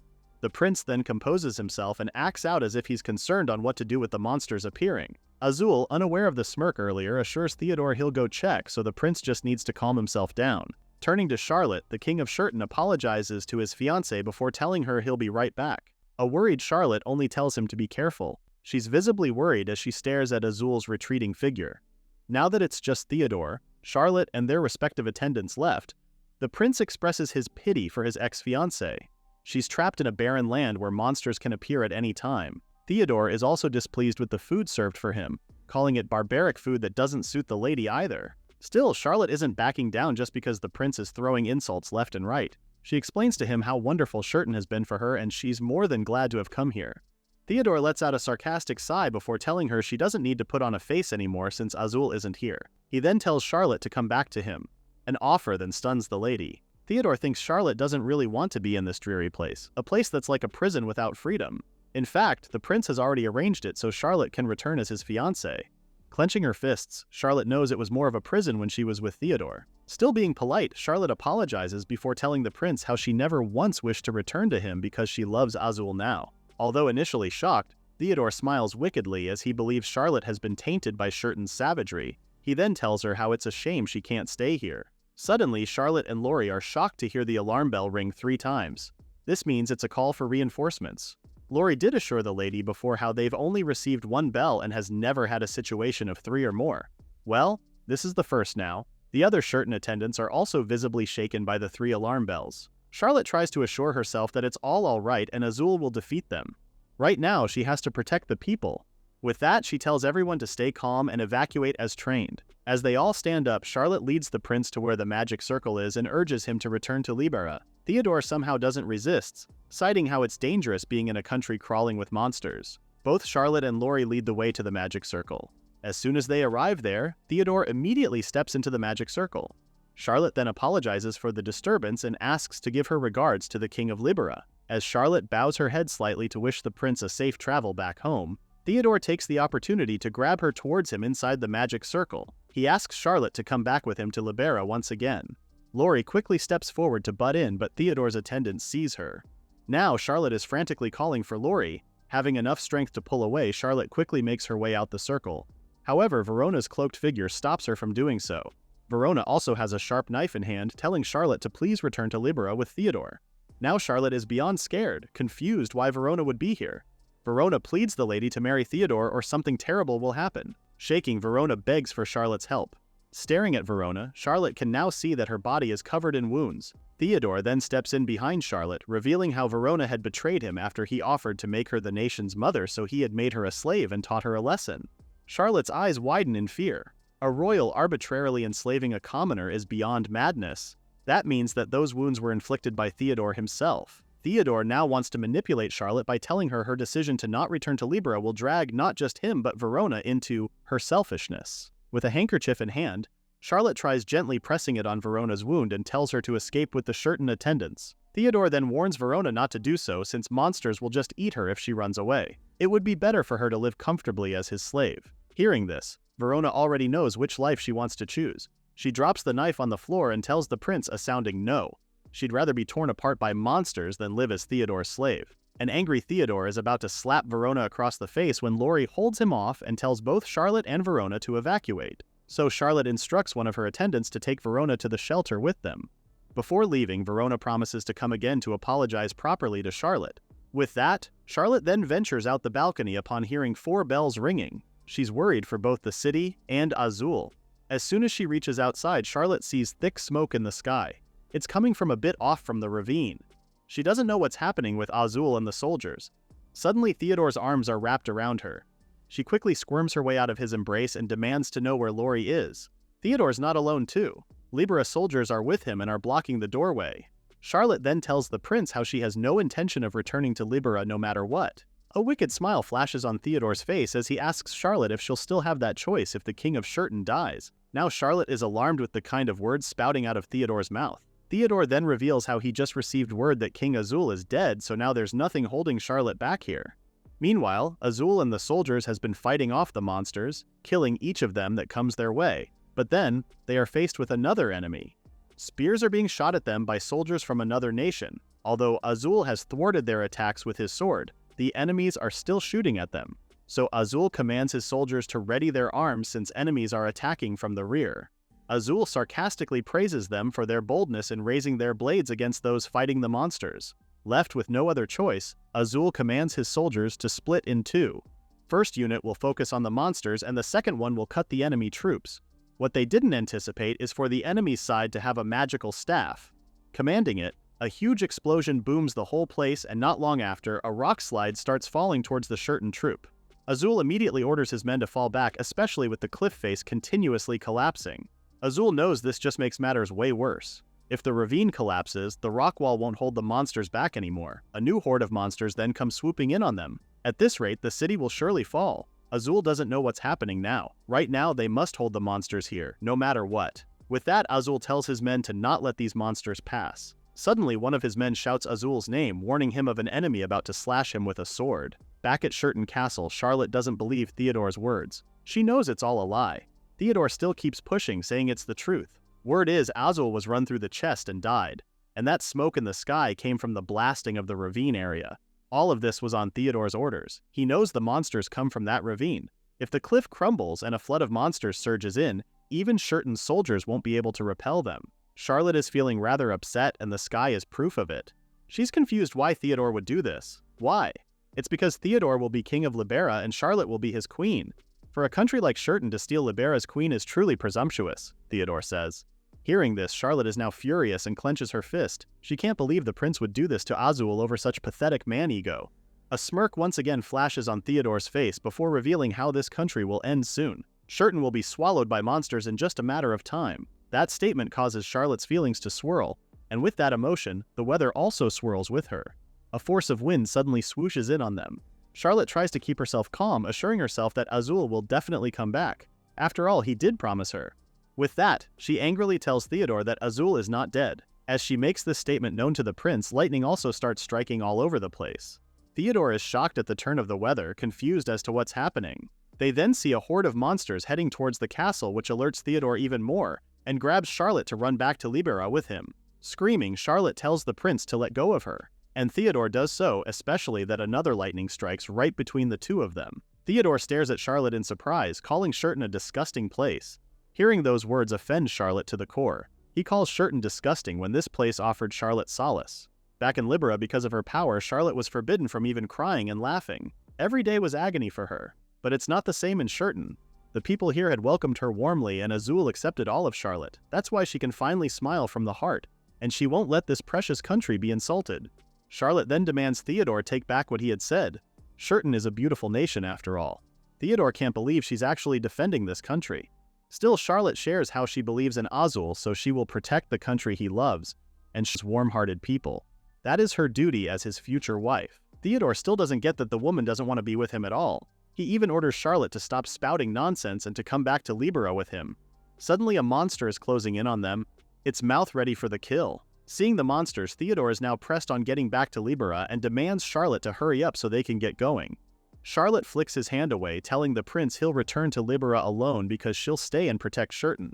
Laughing sarcastically, Theodore mocks Charlotte for being a powerless doll. Like she can do anything to alleviate the situation right now. Charlotte gives him a warm-hearted smile, telling the prince she's no longer a powerless doll. And that smile sends the weather into a sunny disposition. Charlotte then turns towards the sky, and with her hands clasped, she closes her eyes to pray. She's no longer the same person she used to be.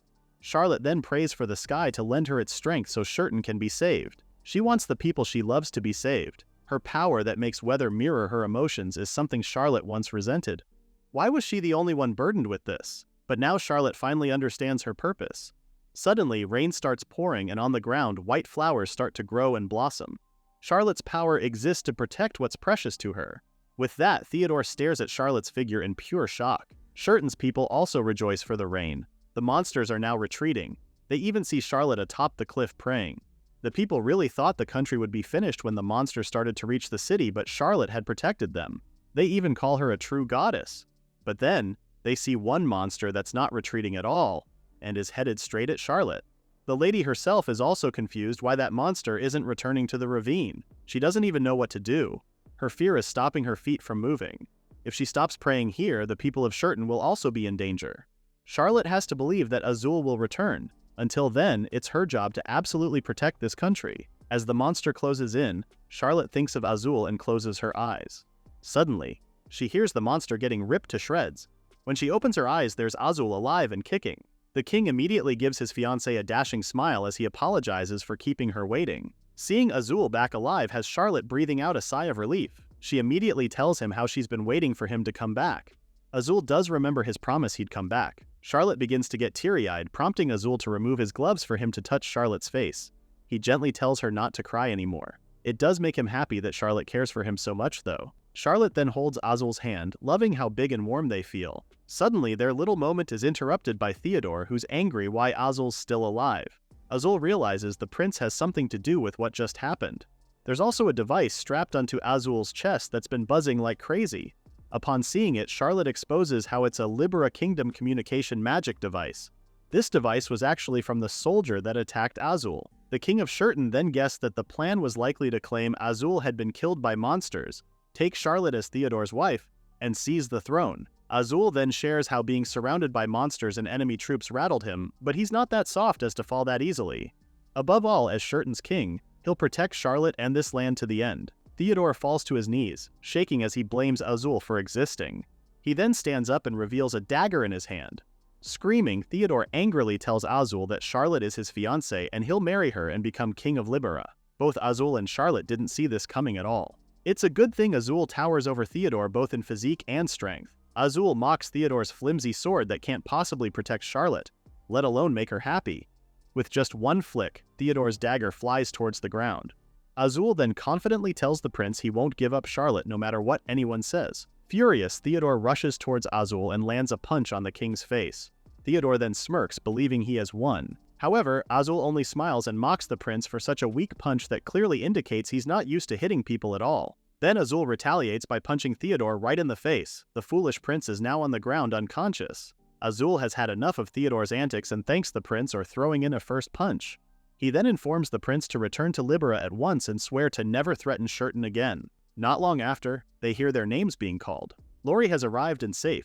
She immediately goes to apologize to Charlotte for not being able to protect the lady. Charlotte doesn't mind at all, especially that Lori helped Charlotte protect Verona. After thanking Lori, Charlotte asks as to how the city is right now. Azul informs her that reports say there's no monster damage at all likely because Charlotte brought rain and made the flowers bloom. The fragrance formed a barrier and guarded the nation just like before. But the monster that was about to attack Charlotte earlier was a different case. Azul thinks it's because the monster's nose was already crushed that the scent barrier didn't work. It was already covered in wounds, so maybe its nose was ruined in battle. Azul then points out how it was all thanks to Charlotte for driving back the monsters and protecting the people. But Charlotte feels like it's all her fault for bringing this catastrophe, so she doesn't want to accept Azul's thanks. Azul assures her and tells her not to bear that weight. Thanks to Charlotte, they all survived and are shedding their barrenness. Azul will be glad if Charlotte kept walking with Shurton from here on. Giving him a sincere look, Charlotte of course says yes to Azul's request. After that, Azul has now changed back to comfortable clothes, and his brows are currently furrowed as he tells his Daryl he'll go with them after all. Daryl, as he's said many times, wants Azul to stay in Shurton in case monsters appear and people start panicking. Azul just doesn't want the foolish prince trying something with Charlotte again is all. Both Charlotte and Lori laugh it out. The lady then turns to her fiancé to assure him that Daryl and the guards will be with her, so she can really go alone this time. Azul tries to interject again, but Charlotte flashes him with such a wonderful smile as she assures him she'll be fine. After all, she's not who she used to be, and she needs to say one final goodbye to Theodore and to her old self. With that, Azul can't really say no to her. Arriving at Libera, Charlotte is immediately greeted by the sight of her father and Libera's king. Charlotte's father quickly goes to her and asks if she's hurt or in pain anywhere. Charlotte smiles at him, assuring him she's okay because Azul protected her. As for Theodore, the king wastes no time in delivering his son's sentence. The king then orders his men to throw this criminal of a son in the dungeon, shocking Theodore in the process. Theodore tries to defend himself by saying he's not a criminal and pleads for his father to hear him out. The king then details out how Theodore had illegally enslaved a commoner girl and locked her in a detached palace. Then he even tried to assassinate the king of an allied nation. With that, the king disowns Theodore as his son. Theodore's political marriage has also been cancelled and he will never again claim royal status. As the king orders the guards to take Theodore away, the disowned prince yells and squirms, even asking Charlotte to help him. He then tries to guilt-trip her by saying he only did what he did because he missed her. Charlotte can't even bear to look at Theodore in the eye. Suddenly, Theodore thrashes and gets away from the guards. He immediately rushes towards Charlotte, asking if she still loves him. Daryl puts his hand over to protect Charlotte from this crazy dude. With that, Theodore mocks the lady for having the audacity to watch the man she loves suffer like this. Charlotte doesn't say anything. She doesn't know why Theodore is saying this even now. Charlotte knows she needs to put a proper end to this. As she steps forward, hope brews in Theodore's heart. He thinks this is a sign that Charlotte does love him after all. However, Charlotte tells him that the only one she loves is Azul. She explains how she once loved the prince, but now she feels nothing for him. Charlotte remembers everything Theodore had told her, how it was her fault he doesn't love her and that's all there is to it. Now Charlotte repeats the same exact words, that's all there is to it. Theodore begins screaming why as he gets dragged out of the room. After that, the king turns to apologize to Charlotte, noting how no words can undo what has happened, but he is truly sorry. The king then promises unstinting support for Shurton. Charlotte only needs to say the word and Libera will provide aid in any way they can. Charlotte thanks the king and asks the king to aid Shurton's peace and prosperity. After that, Charlotte and her father go to their home for a quick catch-up. Her father praises Daryl for being more eloquent than he looks. Then he proceeds to say how frightened Charlotte must have been. He is angry and thinks they should have been exiled Theodore the moment his misconduct surfaced. Seeing his father like this has Charlotte assuring him he did nothing wrong. Now her father looks a bit guilty. He then reveals how he plans to relocate to Shurton as well. He can't help worrying about his beloved daughter. Smiling, Charlotte tells him how people in Libra would be troubled if he left. Furthermore, Charlotte has always loved how cool her father is when he works for Libra. This compliment seems to work as her father changes his mind and opts to stay in Libra instead. Charlotte then shares how life in Shurton is very pleasant. The environment is harsh, but the people and the whole nation are warm. The meals are also very huge, and every day brings new discoveries. And no matter what happens, Azul protects them, so there's no need to worry. Charlotte says all this with so much animated happiness that his father understands his daughter is truly happy. Smiling, Charlotte believes that if Shurton becomes a fertile land with few monsters, it will also help safeguard Libra's calm skies and, of course, her father. This incident created a new entry route for monsters, which poses a serious risk. Shurton needs plans for spillover effects on neighboring states.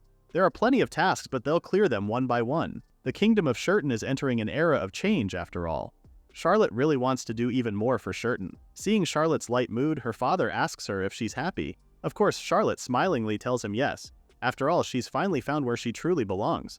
After that, Charlotte goes home to Shurton. She's immediately greeted by a worried Azul and a smiling Lori. Azul quickly asks her if anyone tried anything untoward her. Charlotte only laughs and assures him she's okay. Her answer immediately calms Azul down. The king then tells her to go get some rest because it's been a long day for her. After she leaves, Daryl reports to Azul everything that had happened. Daryl gives him the good news that they'll be able to settle the talks. Along with reparations, they'll be negotiating ongoing aid shipments. As for Theodore, he's been barred from any dealings with Shurton. Hearing all this, Azul finally sees peace is within their reach. Daryl then calls Azul's attention again, saying he has a proposal for the king. Whatever it may be, it shall be for the good of Shurton for sure. Azul and Daryl's discussion was brief and direct. Daryl suggests they have a ball to celebrate Azul's engagement to Lady Charlotte. The king's eyes twinkled with joy as they haven't had a formal debut to society as an engaged couple yet. With that, Azul went directly to Charlotte to ask if she agrees with the plans. Charlotte is also happy to hear they're going to be hosting a ball and even wants to invite her father. Azul stutters in agreement. Now they wait for the Marquis to arrive. Azul's all sweaty and giddy because his fiancé's father will be staying with them overnight. Although Charlotte assures him not to be nervous, Azul still is because the Marquis is Charlotte's father after all. Taking Azul's hand, Charlotte tells him it's alright since her fiancé is a wonderful man. This compliment has Azul blushing. Suddenly, they hear a loud ahem, and the couple immediately turns towards Daryl's direction. With him is Marquis Moreau. Charlotte is very happy to see her father. Azul, on the other hand, looks like a deer caught in headlights. Azul then tries regaining his composure and welcomes the Marquis. He also apologizes for having given the Marquis a proper greeting until now. Marquis Moreau tells him the thanks are all his since the king allowed him to stay overnight. Taking Azul's hand for a handshake, the Marquis thanks Azul for protecting Charlotte the other day. As a father, no words will ever be enough for Azul's kindness. Azul is happy to see his future father-in-law saying kind words to him, though the king says it's his duty as Charlotte's fiancé after all. After that, Charlotte tells her father she'll show him around the castle. Charlotte first takes him to her and Azul's shared sitting room where they eat together and chat on the sofa before bed. The Marquis gives Azul an all-knowing look about the shared sitting room, prompting the king to explain how him and Charlotte have separate bedrooms. Plus, on days off, they actually go out, so they're rarely shut in a room alone. Then Charlotte takes Marquis Moreau outside to show him the vegetables she's been growing. With the climate changing lately, green has begun to sprout in Shurton. Once more, Marquis Moreau gives Azul an all-knowing look and asks about the field work for Charlotte. Without an explanation, Azul scratches the back of his head. Charlotte chuckles as she explains how it was her that had asked Azul to let her do it. While Azul fights monsters and protects the realm, Charlotte had wanted to do what she can for the country. Seeing his daughter genuinely smiling, Marquis Moreau says what matters most to him is that Charlotte is doing what she wants. After that, Charlotte tells her father she'll see him at the ball. Looking at his daughter's retreating figure, Marquis Moreau can't help but reminisce the days when Charlotte was a young child. How long has it been since he saw Charlotte smile like that? Marquis Moreau had once asked his daughter not to force her feelings down. He even told her they can move somewhere easier for her to live. However, a smiling Charlotte had assured him she was okay and that Libera needed the Marquis, and as Theodore's then fiancé, Charlotte wanted to face her power, just like her mother did.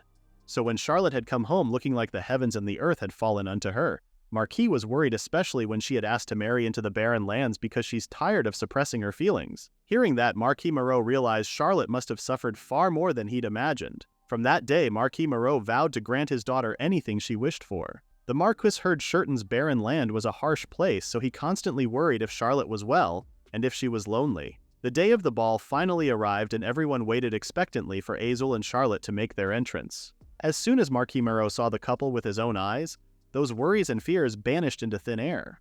The couple then make their way to the Marquis, who gives them a compliment, telling them they both looked wonderful. Charlotte then shares how her and Azul actually practiced their dance for the ball, so she hopes Marquis Moreau will watch them. After Azul asks his fiancé to start the dance, the Marquis then asks the king if he won't escort Charlotte. Azul stutters an apology while Charlotte only chuckles.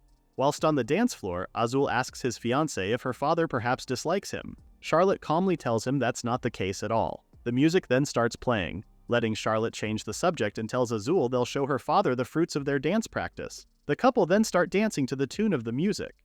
Charlotte is in awe of Azul in his formal wear. To her, he looks even better than she had imagined and somehow a little more alluring. Her stare doesn't go unnoticed because Azul tells her not to do so. Charlotte quickly averts her eyes downwards as she apologizes. It's not her fault her fiancé looks too good right now. This moment right now also reminds Azul of the first time he saw her. He thought Charlotte lived in a different world from the likes of him, and now dancing with Charlotte feels like a dream. With a smile on her face, Charlotte expresses how happy she is as well. Their entire dance was witnessed by Marquis Moreau, who has a warm smile on his face. After their dance, Azul then tells Charlotte how he wants to host a ball every month from now on. With that, the couple take a break from the dance floor.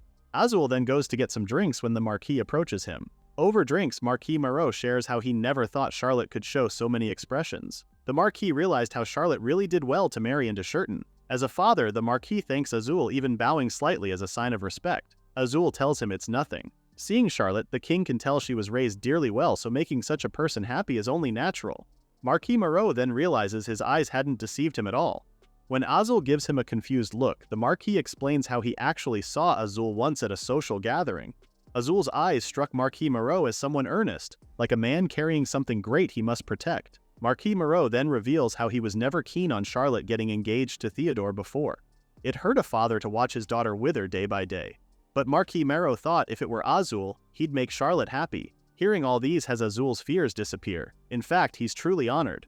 With that, he swears on his life to make Charlotte happy. After giving Azul a warm smile, Marquis Moreau then asks him if he can treat the king of Shurton like a son from now on. The Marquis even wants Azul to start calling him father. Azul quickly replies how he'd gladly do so, especially that the lost his own father early.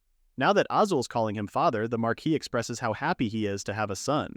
Then, Marquis Moreau makes a father's request and asks if Azul can allow him to support the kingdom of Shurton personally.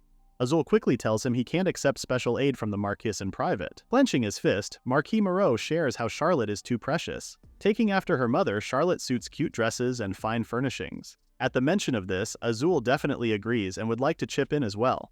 It's not just the Marquis who wants to see Charlotte smile, but also Azul. With that, the newly blessed father-son make a pact for Charlotte. The next day, as they're walking, Charlotte shares how her father looked so happy. Azul's glad to hear the Marquis had taken a liking to Shurton. It's been so long since they hosted a guest too.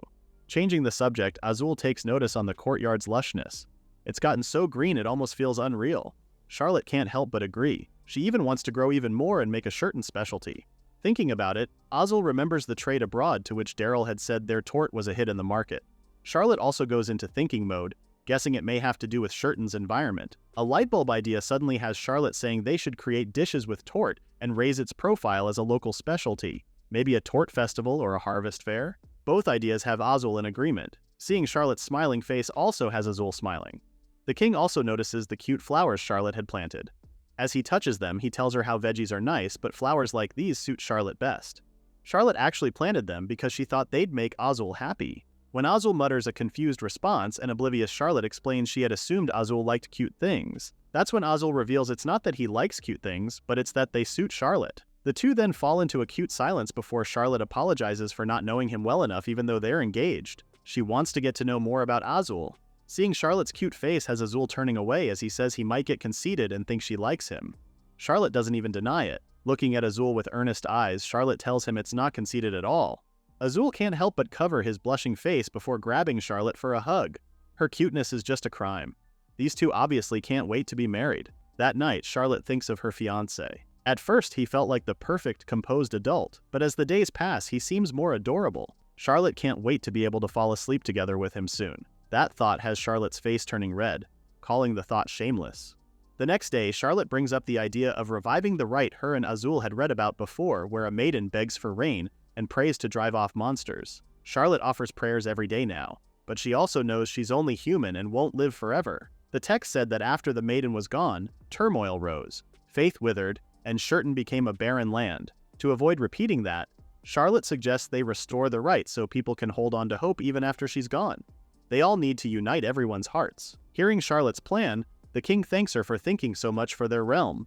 He also agrees with restoring the rite again. This time, they'll do it together. With that, they go to the library again to research about the rite. It says the maiden went to the edge of the ravine to offer prayers. It wasn't a lively festival, but a solitary act which would put Charlotte at risk in monster attacks. To make things safer, Charlotte suggests they hold it in the square instead. The lady wants the citizens to pray too and use this as a chance to make it a festival. A new festival in Shurton would mean the nation flourishes and improving Shurton's prosperity. This could also draw visitors from abroad. The next on their list is procuring the altar and offerings, but according to Azul, these are hard to obtain nowadays. While thinking, Lori remembers a caravan is in town today. They might actually find some treasures for the rite. So the three quickly head out to where the caravan is parked. Azul praised the stuff they have, especially the antiques. Since there are fewer monsters, traveling merchants have been visiting the region more often. Suddenly, a voice chimes in and asks them for what they're looking for. As Charlotte turns around, she's surprised it's Verona who expresses how glad she is to see the lady well. When Azul asks if Charlotte knows her, it's Verona who shares how she's the one whose life the lady saved. Bowing her head slightly, Verona gives her a sincere thank you. After that, Verona has been wandering the streets until this caravan took her in.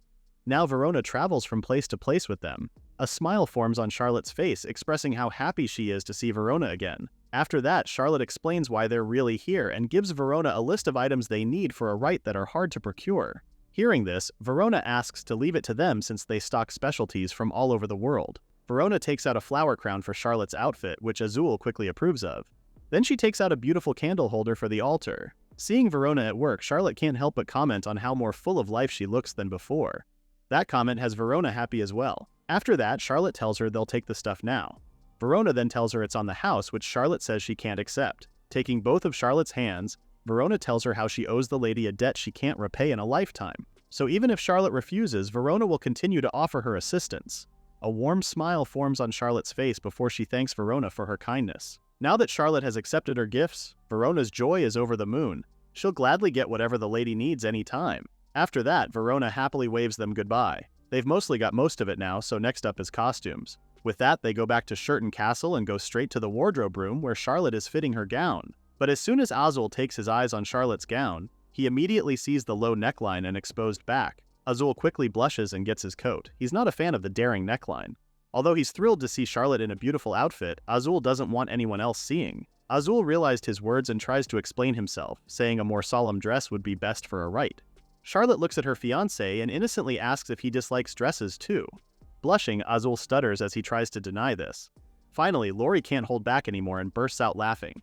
It's actually a dress with foreign trends, explaining why it's a bit daring. Hearing this, Azul's brows furrow as he scolds Lori for the dress. Too daring is an understatement.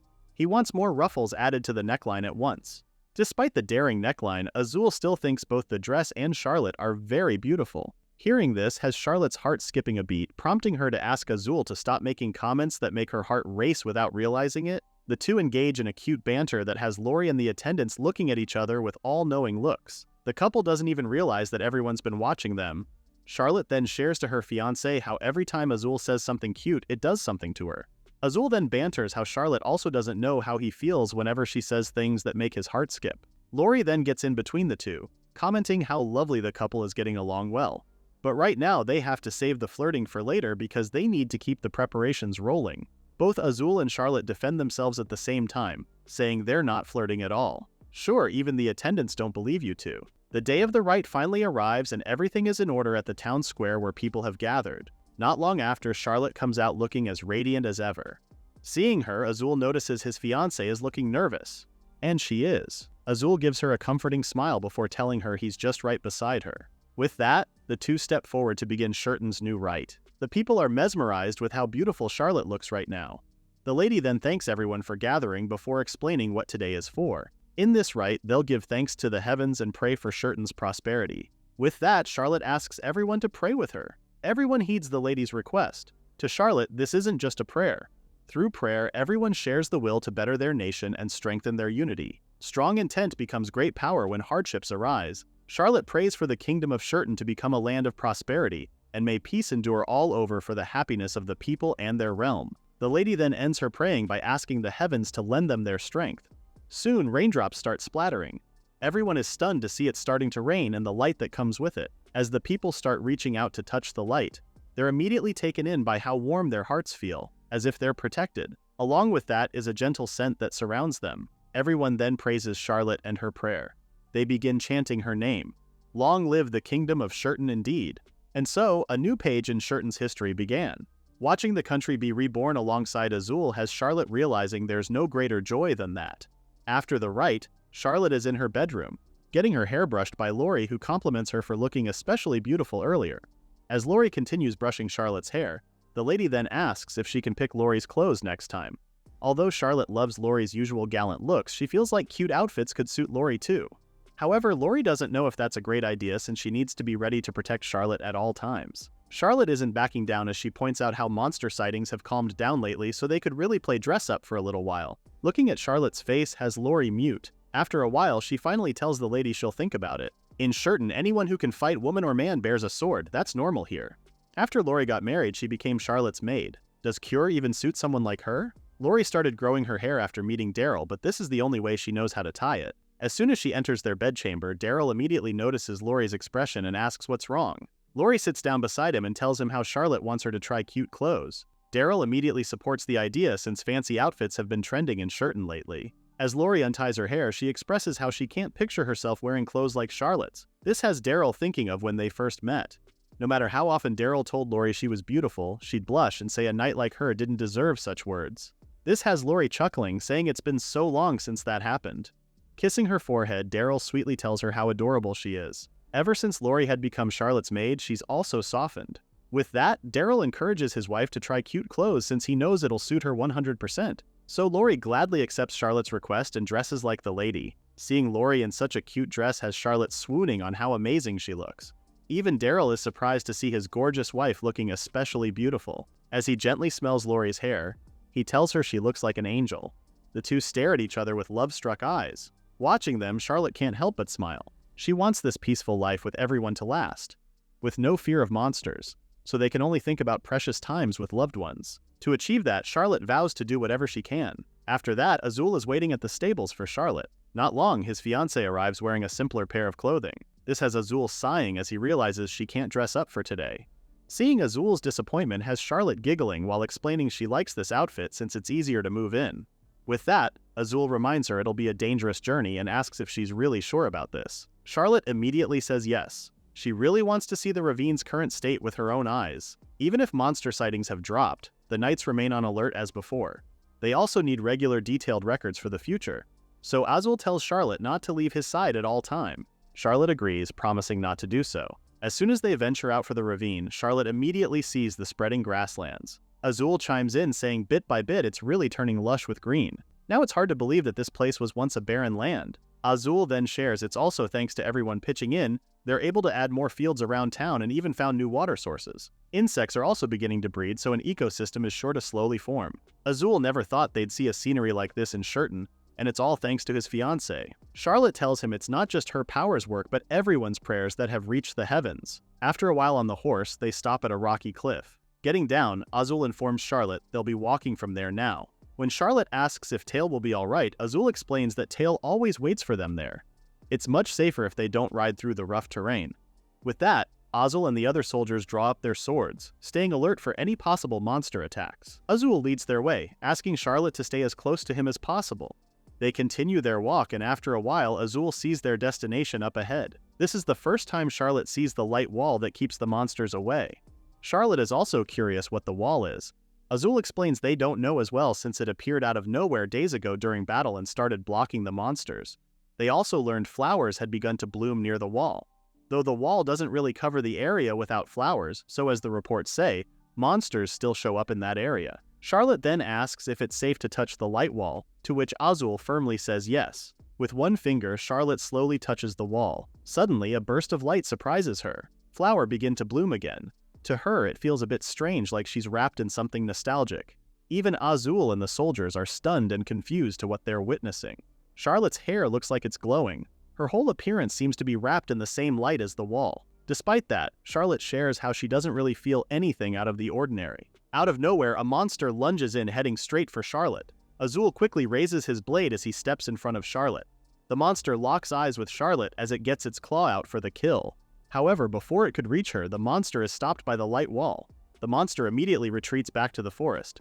Charlotte has stumbled to the ground, seemingly shocked with what she just witnessed. Azul quickly crouches down to ask if she's alright. Despite being fine, Charlotte can't erase that moment from earlier wherein she made eye contact with the monster. Azul wraps his arms around his fiancée and kisses her forehead. He understands that might have scared Charlotte and assures her it's okay now. Azul then realizes the monster might have been targeting Charlotte and maybe it reacted to some kind of power. Just like back then when Charlotte was praying at the castle's balcony. Charlotte then looks at the forest where the monster headed to and asks how many monsters really live in that forest. Suddenly, she sees the bushes rustle and is initially taken aback, believing it's a monster. But then she realizes it isn't a monster, maybe an animal. She then points towards that direction while telling Azul there's something there. Thinking it might be another monster, Azul quickly unsheathes his sword. However, they couldn't see anything at all. Charlotte then tells him something was there, but judging from its size, it didn't look like a monster. Azul believes it wasn't a monster as well. If it was, it would have attacked them. He then shares that no one's ever gone beyond this point and nobody knows what kind of creatures live out there. Hearing this, Charlotte can't help but get curious with what exactly are these monsters and why do they even exist in that forest. Azul himself can't answer the question since he doesn't know as well. He doesn't even know why they attack people or what happens inside the forest. The monsters have always been there, but there's still so much they don't understand. Monsters' existence, the strange wall of light, the creature earlier. Could any of these be connected to Charlotte's power? There's still so many things they don't understand. For now, they'll just continue the survey, and if more monsters show up, they'll head straight back to the castle. The forest and the light wall where the flowers grow, whether the soil changes by location.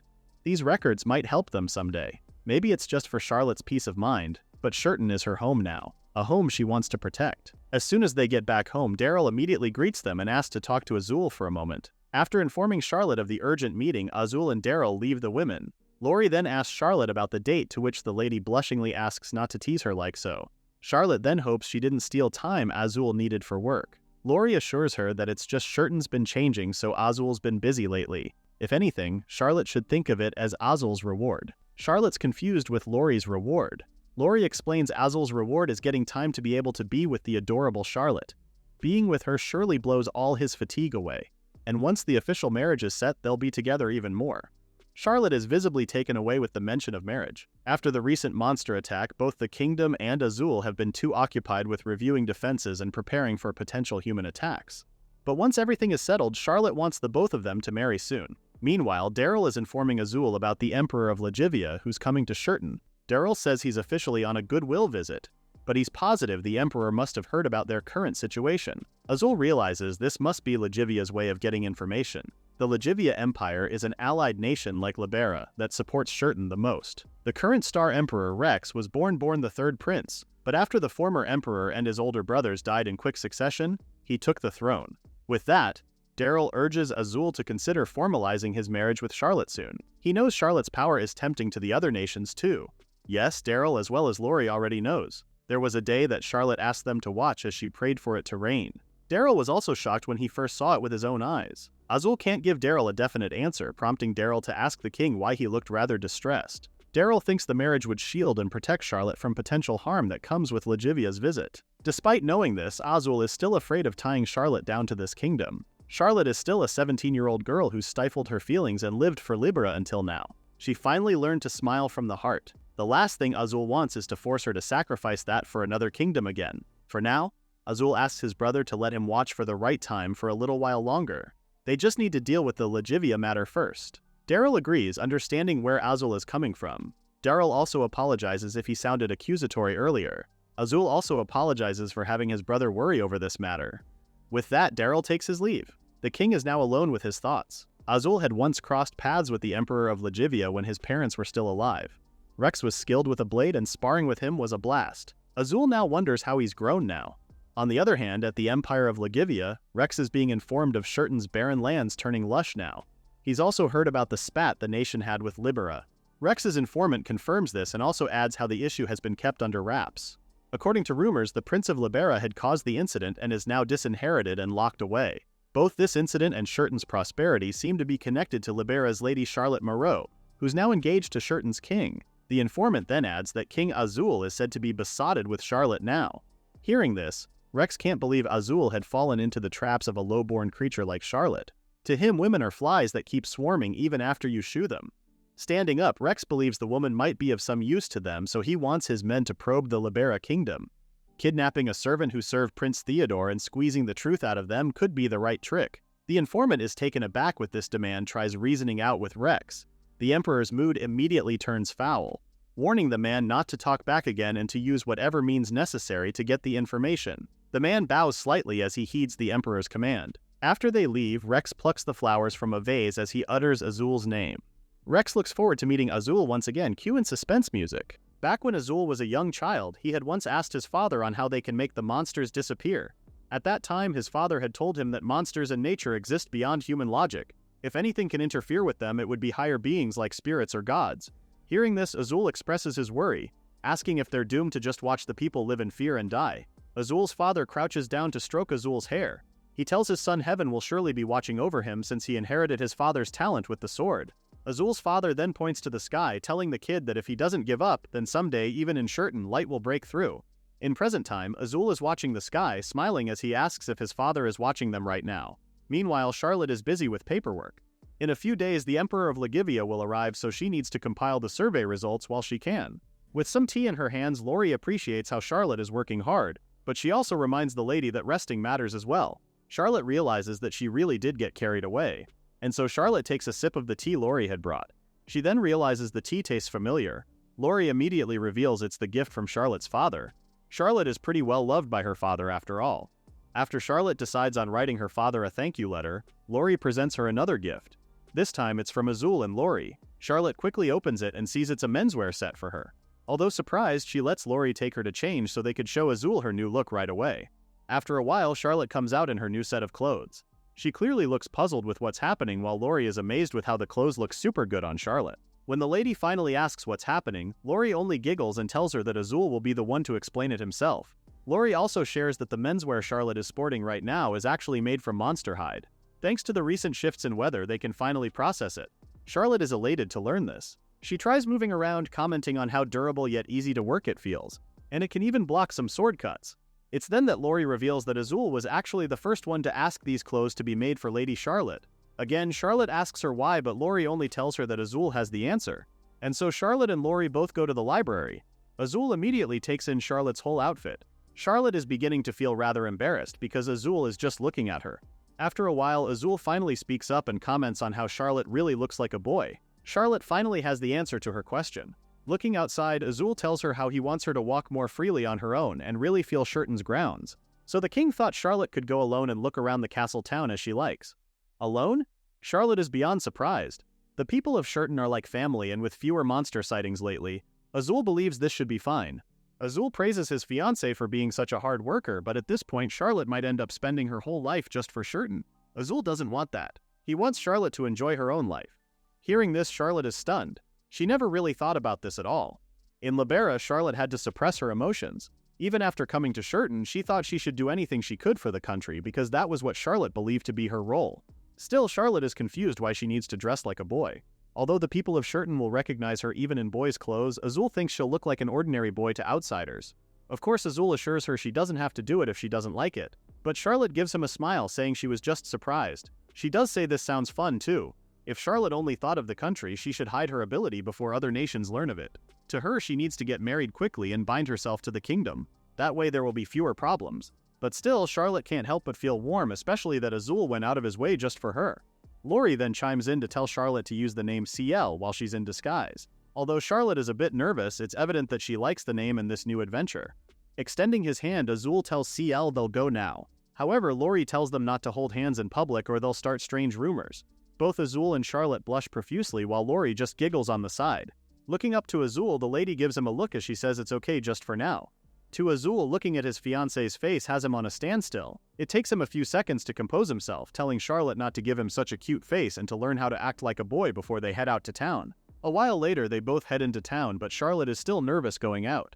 As she hides behind a brick wall, Charlotte looks left and right, wondering if she's really going to be okay on her own. But Charlotte remembers Azul had thought this through for her, so she finally toughens up and goes out of hiding. Time to be a boy. Let's go, Ciel. And Azul was right. The citizens do recognize Lady Charlotte. They're all shocked to see her in this outfit. Still, even in boys' clothes, they all think she's radiant. As she walks into the town, Charlotte tries to instill what Lori had told her. She needs to stand tall and not turn her knees inward when she walks. Azul also told her not to smile softly but to flash a grin instead. When Charlotte tries to do all these things, the citizens only call her cute and adorable. Suddenly, a merchant calls her attention for some tasty skewers, even calling Charlotte a kid. She turns towards the merchant, mentally questioning if the merchant meant Charlotte. Charlotte then remembers what Azul had told her about how she'll talk. She can't let her wording sound too cute. Lori suggests she needs to picture and act like Daryl. When Charlotte asks for one skewer, the merchant happily hands it to her, unsuspecting of Charlotte. Before digging in, Charlotte remembers Azul telling her to eat with much gusto. And go at it, she shall. The lady thinks everything is going pretty well while the citizens watching her are still saying she's so preciously cute.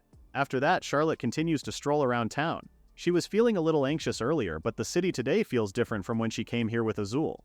There's something strangely new in the air. Looking up to the sky, Charlotte realizes this is what Azul wanted her to feel. The very essence of Shurton. Charlotte observes the citizens doing their daily activities. There are those doing their laundry, praising the perfect weather they've been having lately. Now everything dries so quickly thanks to the warm weather. A child is also showing off a leaf to her mother, who gives her a warm smile. It's hard to believe that everything was just dust and dirt not so long ago. Seeing all these, Charlotte realizes this is what it means to be free. This is what freedom looks like. In Libera, she always had to bring attendants and only go to the places they chose. She could only buy what was permitted. In truth, there was no Charlotte in any of it. But now Charlotte doesn't have to tiptoe around anyone nor move for anyone else's sake. Charlotte can finally walk for herself and go where she wants to go. She has now freedom to just be herself and be free from everything. She continues her stroll, and at some point Lori and Azul spot her. Lori is now assured there was nothing to be worried about after all. The citizens are looking out for Ciel without them having to ask. Letting out a loving sigh, Azul says his fiancé may look like a boy, but there's no denying how endearing she is. With that, he orders Lori to tell the soldiers to keep their guards up. Lori then pushes Azul away from the town square, saying they'll head back to the castle now because they've got plenty of work piled up. Meanwhile, Charlotte has found a bench to sit in. Smiling, she looks up to the sky and notices the clouds drifting by slowly. Charlotte closes her eyes, feeling the warm breeze and the freedom that comes with it. Suddenly, she feels someone sit beside her. The man is complaining with how hot it is, asking where all those thick clouds go. Staring at the man, Charlotte can tell he doesn't look like he's from around here. It also looks like the man is a painter, judging from the pad he has with him. The man suddenly gets closer to Charlotte and stares at her face. It takes a minute or two before the man finally pulls away and says he couldn't tell if Charlotte is a boy or a girl. Charlotte can tell the man has some kind of presence to him just by sitting there. When the man asks Charlotte if she's from Shurton, the lady realizes the man really is from outside. The man then flicks a coin towards Charlotte, laughing as he says she needs to show him around Shurton now. Charlotte tries telling him she can't accept it, but the man pointedly tells her to just take it. The man then asks her of her name, to which Charlotte says it's Ciel. After that, the man introduces himself as Rex. Grabbing Charlotte's hand, Rex then takes her into town again. The citizens immediately notice Charlotte. Realizing that everyone's watching over her, Charlotte thinks it should be fine to show this man around for a bit. They then go inside an art shop where Rex's eyes twinkle in delight as he takes in all the art supplies the shop sells. When Charlotte asks if he's a painter, even commenting on the sketchbook he has with him, Rex just tells her it's just a hobby. He quickly turns to the shopkeeper to tell him he'll get the brush in his hands. Staring at Rex, who's smiling so widely, Charlotte can't help but chuckle. Rex then tells her she's got that look on her face. Smiling, Charlotte can really tell Rex likes drawing. Rex finally gives in and shares how painting makes him feel free. His smile doesn't last long, and trying to change the subject, Rex asks about Charlotte's outfit. It's not animal hide, so he's curious what it's made from. Charlotte tells him that it's made from monster hide, and this is something they only started using recently. Studying the outfit, Rex says it's not bad, especially that he knows Shurton is just plain simple. But this kind of craft could become a real asset. Rex is curious to see where it goes. Hearing Rex's compliment has Charlotte excited, proud that Shurton has so much potential. Rex has also heard that the monsters show up less now and the weather's been more stable lately. Charlotte happily agrees. Thanks to lesser monster sightings, more merchants and travelers stop by, making the town much livelier. Charlotte never imagined people from other countries would speak well of Shurton too. Although Charlotte thinks Shurton's future is bright, Rex thinks the opposite. To him, if Shurton takes one wrong turn, it will perish. This shocks Charlotte, who repeats what Rex had just said. Rex jokingly pats Charlotte's head, asking if she has a brain there. He calls her a very optimist kid as well. Right now, Shurton keeps the monsters in check so no other nation's going to invade. But if the monsters disappear, that may change the kingdom's fate. It's a small country after all. Charlotte then argues that the kingdom of Libera will surely come to their aid and stand behind them, especially that Lady Charlotte hails from there. Grinning, Rex says if it were him, he'd use this place as a stepping stone to conquer Libera. Now Charlotte is confused with what Rex is on about. Suddenly, the monster sighting bell goes off. Charlotte quickly goes to the town square where all the citizens are telling Azul to take care and to come back safely. Azul somehow feels Charlotte's presence and turns his head. Charlotte's eyes gets teary-eyed as she also hopes for him to come back safely. Azul gives her a reassuring smile. After that, Rex catches up to Charlotte and asks if the men are off to slay monsters, to which she confirms. Charlotte expresses her hopefulness on everyone coming back in one piece. However, her moment is being cut off when she hears a commotion from nearby. Turns out, Rex had taken a horse and paid a merchant. On it, Rex grabs CL and tells her they're going too. When Charlotte asks Rex to stop and to let her down, the man only tells her to relax. He wants to see monsters up close for once in his life, so he tells Charlotte not to fall off. Meanwhile, at the battlefield, Azul and the soldiers are dealing with lizard monsters. The king reminds his men not to flinch and to assume formation to engage. Both Rex and Charlotte are on the battlefield as well, hiding behind a huge rock formation. Rex is immediately impressed with Azul's commanding presence. As Azul slays one of the lizard's arm off, Rex praises him for getting stronger, even mentioning his name. This doesn't go unnoticed by Charlotte, who is now curious why Rex seems to know Azul. Rex then asks her if these are the usual number of monsters, to which Charlotte shares this is way fewer than before. The monsters don't show up nearly as often anymore too. She'd love to add records of these monsters to her study, but it's too dangerous out here. Charlotte then tells Rex they should head back now since it's too dangerous out here. However, Rex notices the small book Charlotte has in hand and takes it from her. Flipping the pages, Rex enthusiastically reads Charlotte's entries. He wanted to record information about the monsters. He also suggests drawing the monsters too. With this, the monsters' traits and weak points are much clearer. After Rex draws one of the lizards, he hands the book back to Charlotte, who's impressed with his drawing skills. While they're busy talking, neither of them noticed a lizard monster lurking behind them. Rex remains calm and collected, drawing his sword to slash the monster's hand off. This has Azul's attention. Spotting CL, the king immediately asks what they're doing in the battlefield. Rex now knows that the two of them know each other. When he tells Azul it's been a while, the king of Shurton realizes this man in front of him is His Majesty Emperor Rex of Ligivia. Imagine Charlotte's surprise right now. Rex then tells him to knock it off and to just call him Rex like he used to. He also compliments Azul for getting pretty stronger. One of the soldiers then approach Azul to inform him that all monsters have been wiped out. With that, Azul instructs him to regroup all troops. After that, Azul asks Rex about him being here earlier as planned. Confirming this, Rex explains he was already bored in his kingdom, so this worked out nicely. His attendants will meet him at the castle later on. And since the hunt's over, Rex wants Azul to take him to the Shurton castle. Before that, Azul wants to know why Rex is here with CL. The Emperor places his arm on CL's shoulder, saying the boy looked bored in town, so he asked CL to show him around. Rex also reveals he had noticed people disguised as townsfolk guarding him, so he's really curious about CL's true identity. Azul then covers CL with his body, saying he's someone very important to him. The king would also prefer it if Rex didn't treat him carelessly.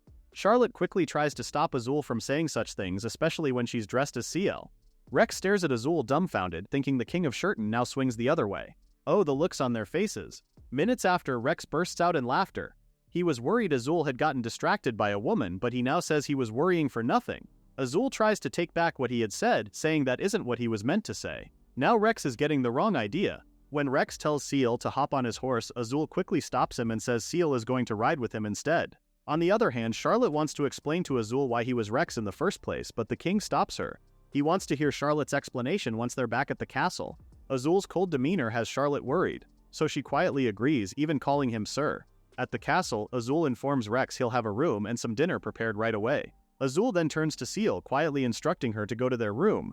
However, Rex calmly asks if Seal will be joining them for dinner. Seal is the middle of telling him no when Azul butts in and says there are matters between nations that Seal won't be sitting in on. But Rex sees no harm in it. With that, Azul calls an attendant to show Rex to his room. When the woman politely tells Rex she'll show him to his quarters right away, the Emperor squints his eyes at her and draws his sword out. He warns her not to come any closer or he'll cut her arm off instantly. Azul immediately steps in, pressing on why Rex would do that to the maid. Meanwhile, both Ciel and Lori attend to the frightened maid, asking her if she's okay. When Azul asks the Emperor of Ligivia what he's up to, Rex looks down and declares his hate for women. To him, they're just a bunch of stupid, greedy, and filthy flies. Rex then warns the king not to bring his so-called fiancé anywhere near him. Azul readily agrees, but he also warns the Emperor. Azul will never let him harm anyone in his kingdom. Of course, Rex gets the gist of it. In exchange, he asks Ciel to be his guide while he's in Shurton. Azul quickly steps in front of Ciel, declaring that's not happening at all and that he'll assign someone else to tour Rex. Oh, the Emperor is not having it at all. He's the Emperor of Ligivia and he wants Azul to show him proper hospitality, but Azul already has his foot on the ground. Rex can say whatever he wants, but Azul won't put Ciel in his hands at all. This has Rex grinning like a Cheshire cat. The more Azul says it like that, the more he's curious about Ciel. He then proposes they settle this with their swords. If Rex wins, Ciel's his to take. Ciel gasps in shock and quickly tells Azul he doesn't mind touring Rex around. Ciel pleads for the king to no do anything dangerous. However, Azul turns his suggestion down, saying Rex isn't someone Ciel can handle on his own. And more than anything, Azul is worried about leaving both Rex and Ciel alone. And so Azul agrees on the duel, saying if he wins, Rex has to give up on Ciel. That's exactly what Rex wants to hear. These two men will be fighting for Ciel. Or Charlotte. Kinda reminds me of the Trojan War. Anyways, the same day everyone heads to the castle courtyard's training grounds where they'll be fighting for Ciel. Ciel looks at them with worry. Ever since Rex had arrived, Azul had been acting strangely. Well, of course he is. He's being attacked by the green-eyed monster. This duel brings back memories for Rex, reminding him of their last fight where he won. He's also sure he's going to win this time around too. Rex then draws the first move, lunging his sword towards Azul. However, the King of Shurton manages to dodge it. Rex is now pumped up, urging Azul they should let loose in this duel. Thank goodness Azul is blocking Rex's quick attacks at him. He even warns Rex on how this will be his last chance to back down. Rex only smirks, sarcastically telling him not to underestimate him so easily. Suddenly, Rex delivers a high kick aiming at Azul's face. When the king manages to block it once again, Rex immediately backflips to dodge Azul's retaliation. Although Rex is impressed with Azul's skills right now, he also has another plan in mind. Grabbing another one of the fighting swords, Rex wonders how this will do if he targets this towards Ciel. Ciel stares at the incoming weapon while Lori grabs a hold of him and tries protecting him from it. Azul screams for him to look out before sending his own training sword to thwart Rex's attack. While this saves Ciel from impending doom, this has Azul completely defenseless. Now Rex's sword is aimed directly at Azul's neck. Rex lets out a victorious laugh while Azul is obviously annoyed. A worried Charlotte gets a sudden realization. If those practice swords had been real blades, if Azul's sword hadn't saved her, both Azul and her would have been dead right now. If that's what it takes to achieve his goals, then that is Emperor Rex of Ligivia's true colors. He's a man who chooses any means necessary just to get what he wants. That night, after their separate baths, Azul and Charlotte both sit down on their shared couch. When Charlotte asks if he's okay, Azul tells her he's unharmed, and it was nothing of consequence. However, Charlotte expresses her worry and her what-ifs earlier. Charlotte's afraid of Emperor Rex and of losing Azul. Seeing her worried face, Azul quickly holds his fiancée gently, apologizing for scaring her. He was just afraid Rex would take her, so he got a little carried away. Azul then reveals how he can't stand it when someone gets that close to Ciel, aka Charlotte, even if it's just Rex. Azul tells her the truth. Something ugly just bubbled up inside him and he couldn't stop it. At long last, Charlotte realizes what Azul is talking about and quickly pieces his strange demeanor ever since Rex had arrived. Charlotte lets go of their hug and asks Azul if he's really jealous. Looking away and blushing, Azul covers his face as he confirms this. Azul tries to explain everything to Charlotte. In the end, Azul thinks he just made a fool of himself and got everyone worried.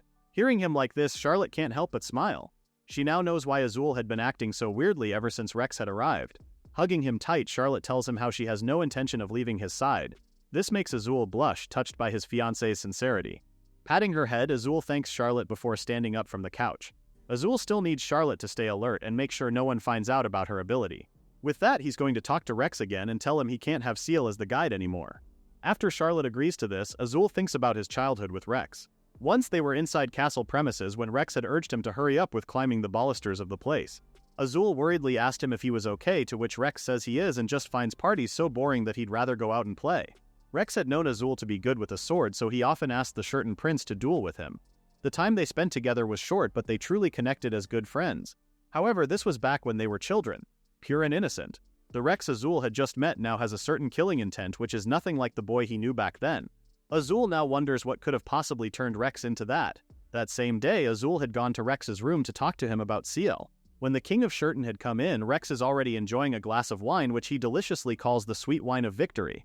Rex immediately asks what had happened to Ciel. to which Azul shares he's just in his room since he seemed quite distraught with what happened earlier. With that, Azul also informs Rex that CL is in no condition to serve him as his guide. Rex immediately refutes this, defending this was not what they agreed on. He wants to talk to CL again tomorrow regarding this matter. Azul then points out how one wrong move could have injured CL, and it would have been Rex's fault.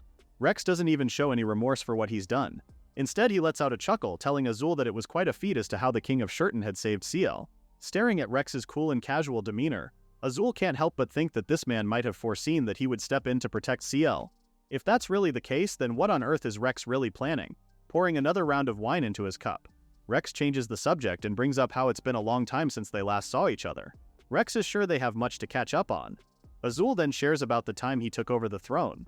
He was only 15 then, just like Rex when he also took over. Azul has had his fair of hardships because of it as well. When Azul asks Rex as to how it was on his end, the Emperor had visibly become still and pale. His past had come rushing back on his mind, especially the part when his mother had died and the other noble women just stared and laughed at her lifeless body. Still, it takes Rex every ounce of courage to compose himself and smile timidly before telling Azul it's much the same thing for him. Meanwhile, Charlotte is reading reports about the Rodvia Empire. It's one of Shurton's strongest supporters. If the lady could find a way to deepen the ties between their nations, it would help stabilize their kingdom.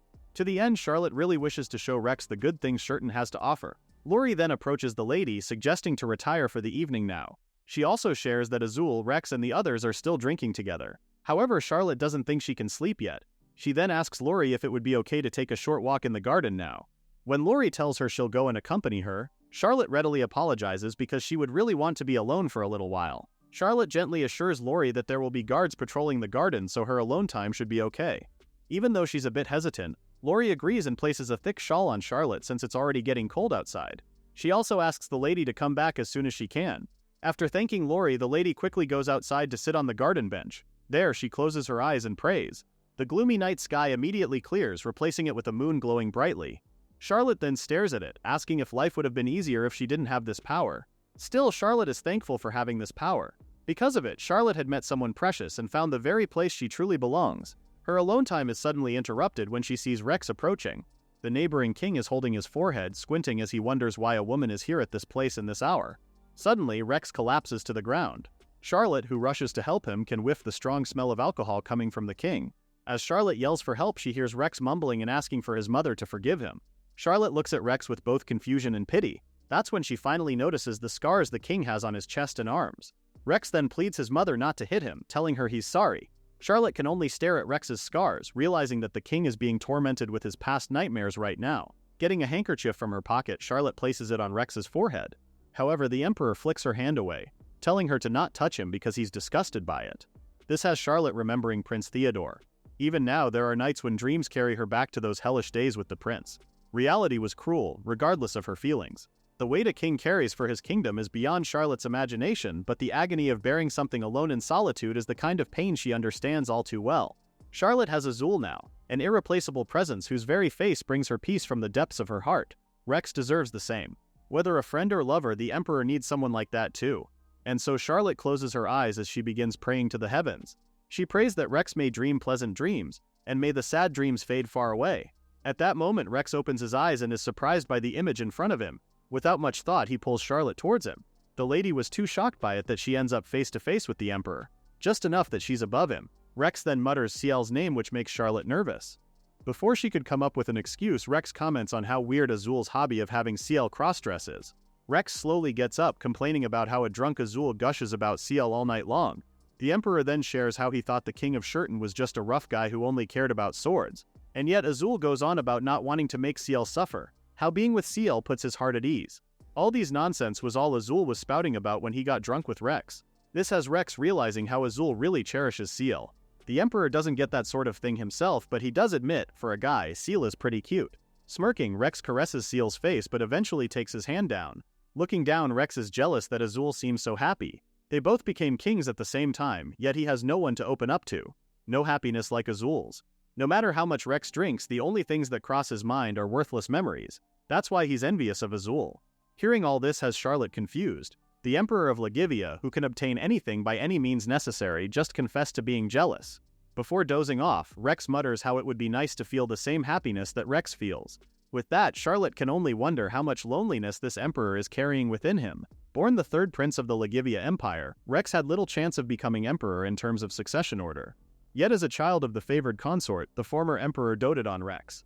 That's probably why his mother had dreamed of Rex becoming the next emperor too. Rex can clearly remember the strict classes his mother had him sit in. There was a time he had to recite the principles of a ruler, and when the young boy stuttered, his mom would scold him for not understanding such a basic lesson. She would then bring out her whip and lash Rex with it. This was Rex's childhood.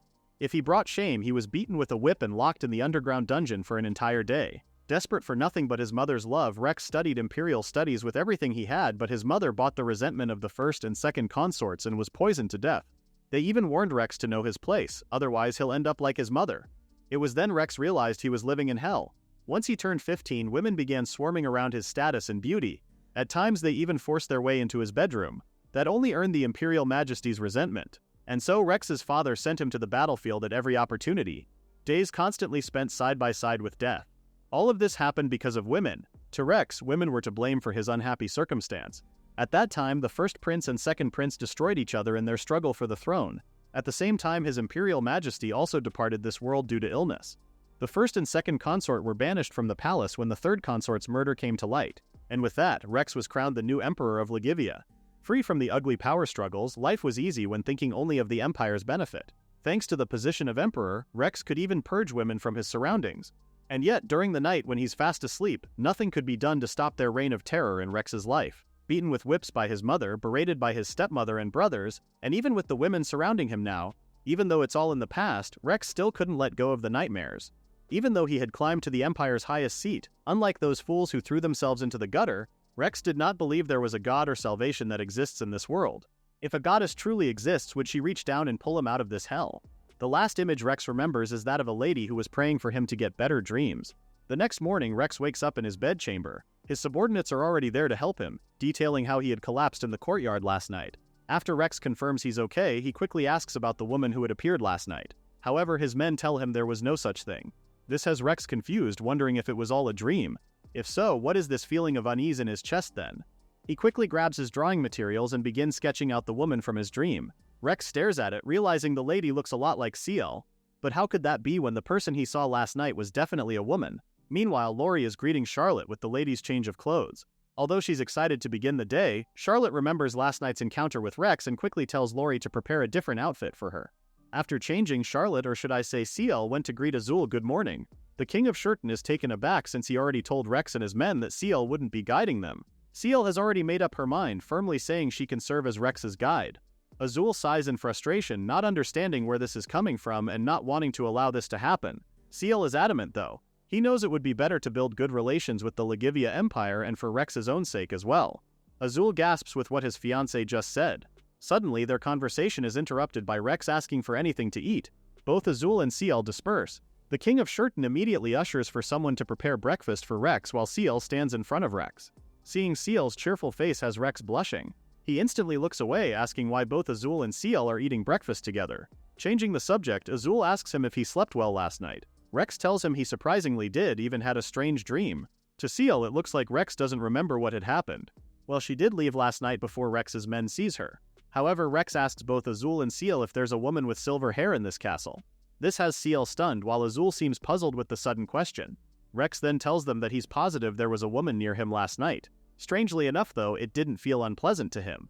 Rex then reveals that something about the mysterious woman felt like Ciel. Azul blinks his eyes for a few seconds before telling Rex it was just a dream.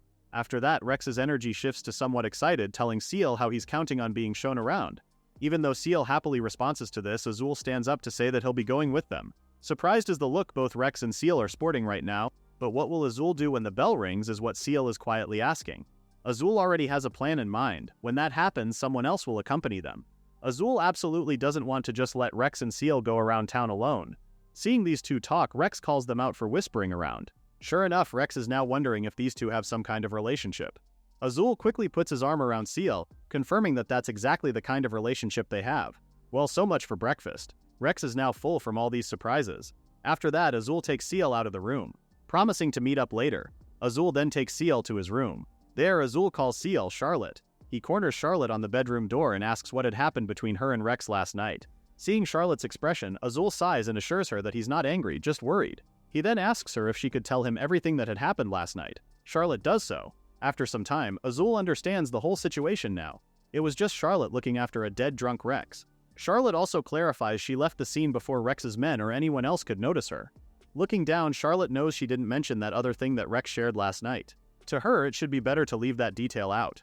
Clutching his forehead, Azul closes his eyes as he utters an apology for letting his temper get the better of him. He then snuggles his face on Charlotte's shoulder, saying he hasn't been able to keep his composure ever since Rex arrived. He then lifts his head and stares at Charlotte's eyes, confessing how he wants to surround her so she can't go far. Gently caressing Charlotte's cheek, Azul starts leaning in. Their faces are just an inch away from each other when they hear Lori calling out from outside. Lori enters the room and can immediately detect the couple's awkwardness. She even takes a dig at them, asking if they've made up now. Azul clarifies that they weren't fighting in the first place, just having a little chat. Giggling, Lori says fighting is really normal every now and then. Compared to the fights between Daryl and her, Azul and Charlotte's is cute to witness. Lori and Daryl fighting? Physical strength versus intellect? Must be tough trying to overpower each other with their respective strengths. What's important is, they properly make up after it. Clearing her throat, Lori gets down to business. She tells them that the Lagivia people have been snooping around Shurton and also looking into the matter with the incident with Prince Theodore. Azul thinks the Lagivia Empire is plotting something. It would only be a matter of time before Rex's attention turns to Charlotte. The lady can't believe it's truly difficult to build good relations with the Emperor. Azul doesn't think it's difficult though, but protecting the nation and the king's personal will can sometimes cause conflict. Azul is honestly struggling whether to engage with Rex as a childhood friend or as the Emperor of Lagivia. Charlotte does notice a certain elusive quality about Rex, but as Kyle, she wants Rex to just enjoy Shurton. After that, both Azul and Kyle head outside to meet up with the impatient Rex. The Emperor is a little bit too cheery and steps closer to CL, which Azul stops from happening. The trio then head out to town to tour Rex around. While walking, Rex notices the altar nearby. Azul happily explains that the altar is for the rain festival where they offer prayers to the heavens. Monsters don't appear when it rains, so even on days without a festival, the people of Shurton leave flowers to express their gratitude to the gods. Rex doesn't seem impressed, even mocking the people for going to a lot of trouble for gods that don't exist. Azul's faith remains unwavered. To him, everything in Shurton, the blue sky, the sun, the fertile land, are all miracles. Everyone in Shurton knows this, so they pray to the heavens, praying that the rain will fall again and nourish the earth. Seeing Azul and CL's hopeful faces has Rex quietly turning away.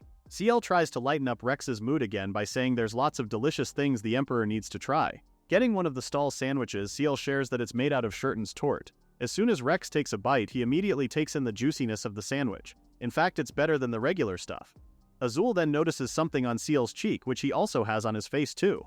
As the two take turns in wiping each other's faces, Rex stares at them with contempt before smiling wickedly. This is why he believes trusting humans is a waste of time. Rex then asks Azul if his fiancé knows, the one from Libera knows about the King of Shurton's pitiful love for another man instead. This has Azul finally asking why the Emperor hates women so much. Rex doesn't really answer his question, leading Azul to tell him he's just concerned for the Emperor. Azul really just wants to help Rex, even saying he can help if there's something weighing the Emperor down, or maybe he just wants someone to talk to anytime. Rex grumpily looks away, mocking Azul's concern as that of meddling. Seeing the two, Sile can't help but smile. The two men seem a bit gruff, but there's definitely a friendship between them. Sile then asks the two men if they wanted to check out a shop nearby. The trio start heading towards the shop when one of Rex's men quietly approach him. Apparently there's something the Emperor needs to know. And so Rex tells Azul and CL to go on ahead, making the excuse of buying drinks. The man then reports about not finding anything about CL's true background. This has Rex intrigued. If CL really is the king's lover, then he must not be just some commoner. Therefore, Rex has made up his mind and wants CL to himself. For some reason, he desperately wants CL. This is a first for him. Rex then asks about Prince Theodore, to which the man says is already being transported. When asked if the Emperor wants Theodore brought to Lagivia, Rex says to bring the prince to Shurton first. Then the man proceeds to report about the woman Rex saw in his dreams. They only found one person matching the description. It's none other than Charlotte, Azul's fiancé. Now Rex is curious where Charlotte could be hiding now. Before the men leave, they hand Rex a piece of paper, and what's written on it has the Emperor stunned. The following day, Rex informs both Azul and CL that he wants to go somewhere more interesting for their tour. He's heard there are gambling dens in Shurton, so he wants to give that a go. Azul appears hesitant. It's true that there are places like those in the country, but places like those aren't safe for CL. Rex isn't impressed and presses how CL is already over 15 years old. Azul is being too overprotective over CL. Even in Shurton, there are establishments that offer gambling and alcohol. These are places people are told not to go in alone. Yet CL knows this is yet another learning experience. CL has a determined face, telling Azul he'll be fine. This has Rex even more encouraged with his plan. With no other choice but to agree, the trio head out to the gambling dens, in disguises of course. In there, Rex can instantly notice the palpable energy. Apparently, most of these people are traveler from foreign lands and are earning their daily bread. Seal is now covering his nose from the mixed smell of smoke and alcohol. Noticing this, Azul worriedly asks him if he's alright and says they'll leave immediately if Seal is uncomfortable. After telling the king he's okay, Seal's eyes widen when he spots a woman dancing provocatively. Not only that, the woman appears to be just in her underwear. This image has Seal blushingly looking away and has Rex poking at him for being a sheltered kid. Nearly every woman here is wearing something so revealing and are standing awfully close to the men. Seal has heard about places like this one. Do men really like this sort of thing, and if so, could it be that Azul is the same? Seal pout his lips, pondering about that question. Well, they did come all this way to a place they don't usually visit, so he ought to observe everything closely. Each experience is a learning opportunity, so Seal encourages himself to do his best. Suddenly, a man approaches the trio and asks if they want to try their luck. After Rex readily agrees, Azul warns him not to make a scene. Joking around, Rex assures the king he won't and even ushers Azul to sit down with him. On the opposite couch, Seal is being hounded by two women who wants to have a little chat with him. As one of the women snakes her hands around his arm, Seal's cheeks begin to turn red. With this proximity, he can vividly see the woman's chest. Azul tries to stop the woman, but Seal just tells him everything's okay. Seal is now being coddled by the women, teasing him for being as red as a tomato. They now want to tease him even more because of Seal's innocence. Touching Seal's face, the women admire his smooth skin and his long eyelashes. Seal, on the other hand, tries his best to endure through this inspection. As the woman squeezes Seal's face, she admiringly calls him a doll. It doesn't help that Seal is staring at the women with puppy dog eyes, making them pause and stare at him. The woman jokingly leans in and tells Seal she might eat him after all. They're rudely interrupted by a bunch of thugs who tell the women to forget about the kid and have some fun with them instead. The uninvited guests then corner Seal, even putting an arm around his shoulder. Apparently, they're willing to teach Seal some fun games with the ladies. With this closeness, the men now notice Seal's scrawny figure and his face much softer than a man's. When they ask him if he's really a man, Seal's whole body freezes in fear, especially when one of the thugs start grabbing his shirt to strip. Of course, Azul stands up and stops the man from further stripping off Seal's clothes. He even warns the thug not to mess with his companion or else he'll snap the thug's scrawny arm oh so easily. The man quickly takes his arm out of Azul's strong grasp while the other man apologizes for their behavior.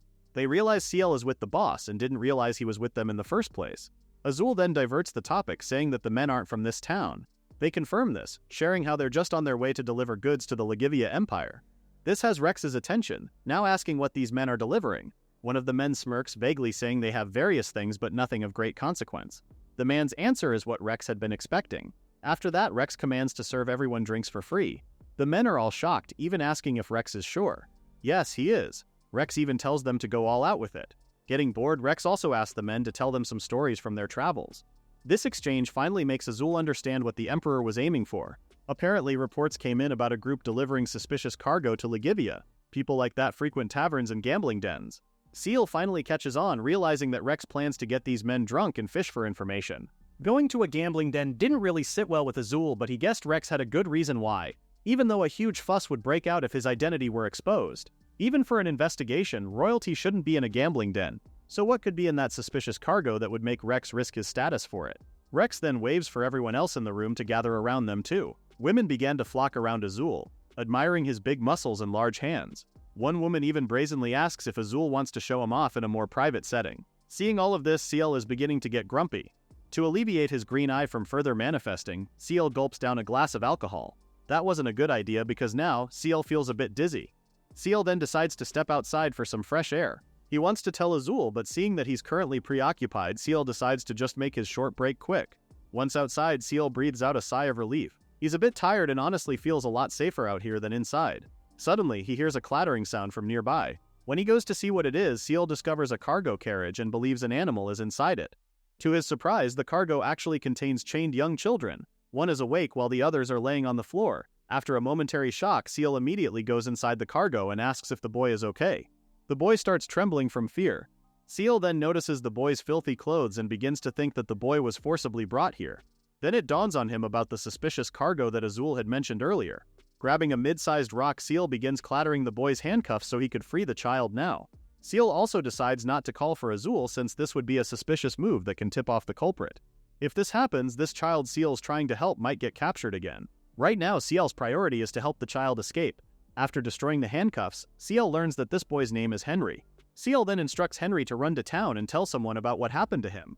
Henry's legs begin to tremble, fearing that his captors would kidnap him again. However, Seal assures him by patting his head and says everything's going to be fine. Seal then tells Henry to tell the townspeople that Charlotte had sent him and that the people here will kindly help him. Seal then flashes the child with a reassuring smile, asking Henry to trust him. The child then stops trembling and finally steps down of the cargo to run to get some help. Seal goes back inside the cargo.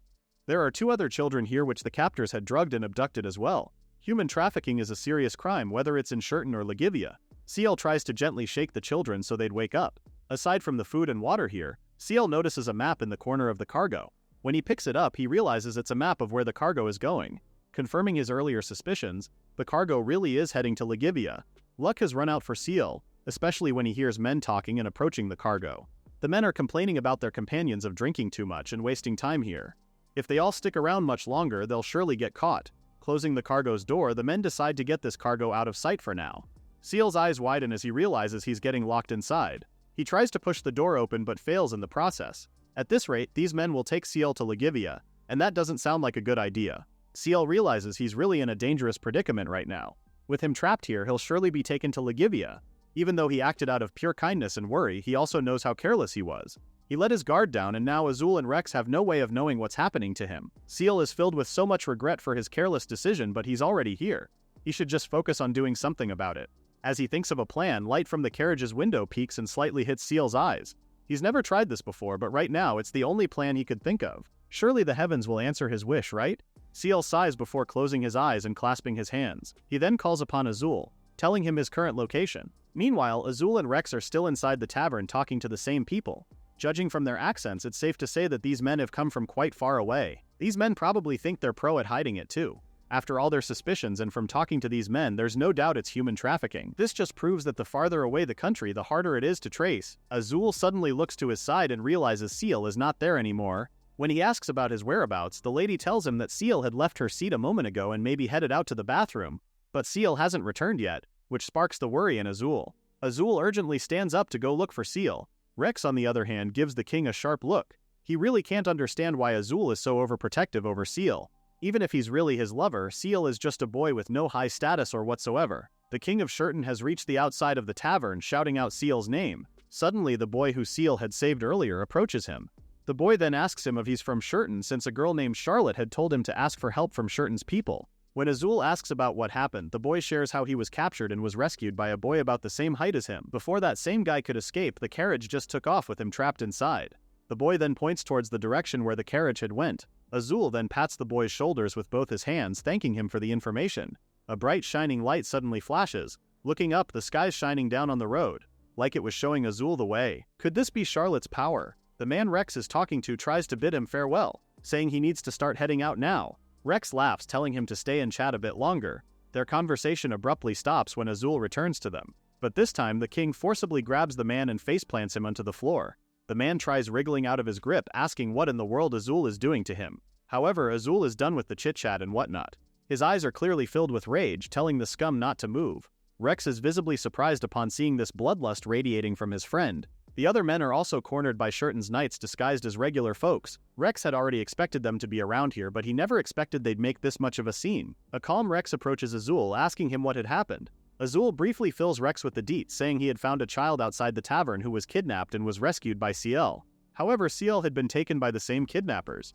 It all clicks inside Rex's head. This explains the bloodlust from Azul. This is exactly the root cause of it. When it comes to Ciel, the king's bloodlust is a terrifying sight to see.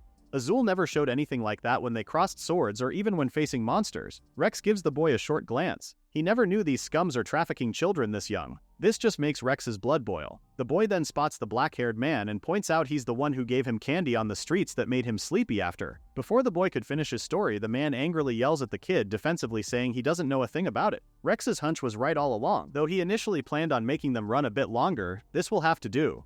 Snapping his fingers, Rex orders his own men to arrest them all. 2 Lagivia guards then corner the black-haired man.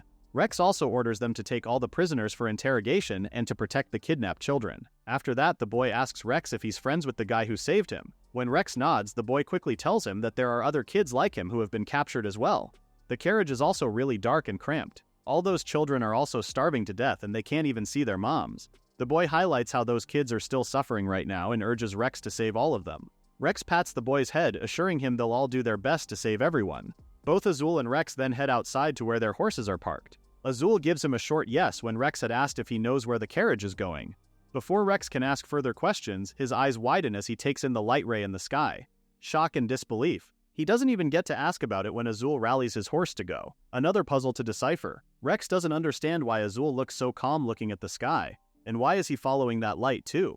Rex knows this isn't a natural phenomenon, nor is it in the realm of human understanding. Could this have something to do with CL getting taken away? Is CL really just a lover to begin with? Would this guy serious as hell take on a lover when he's already got a fiancé?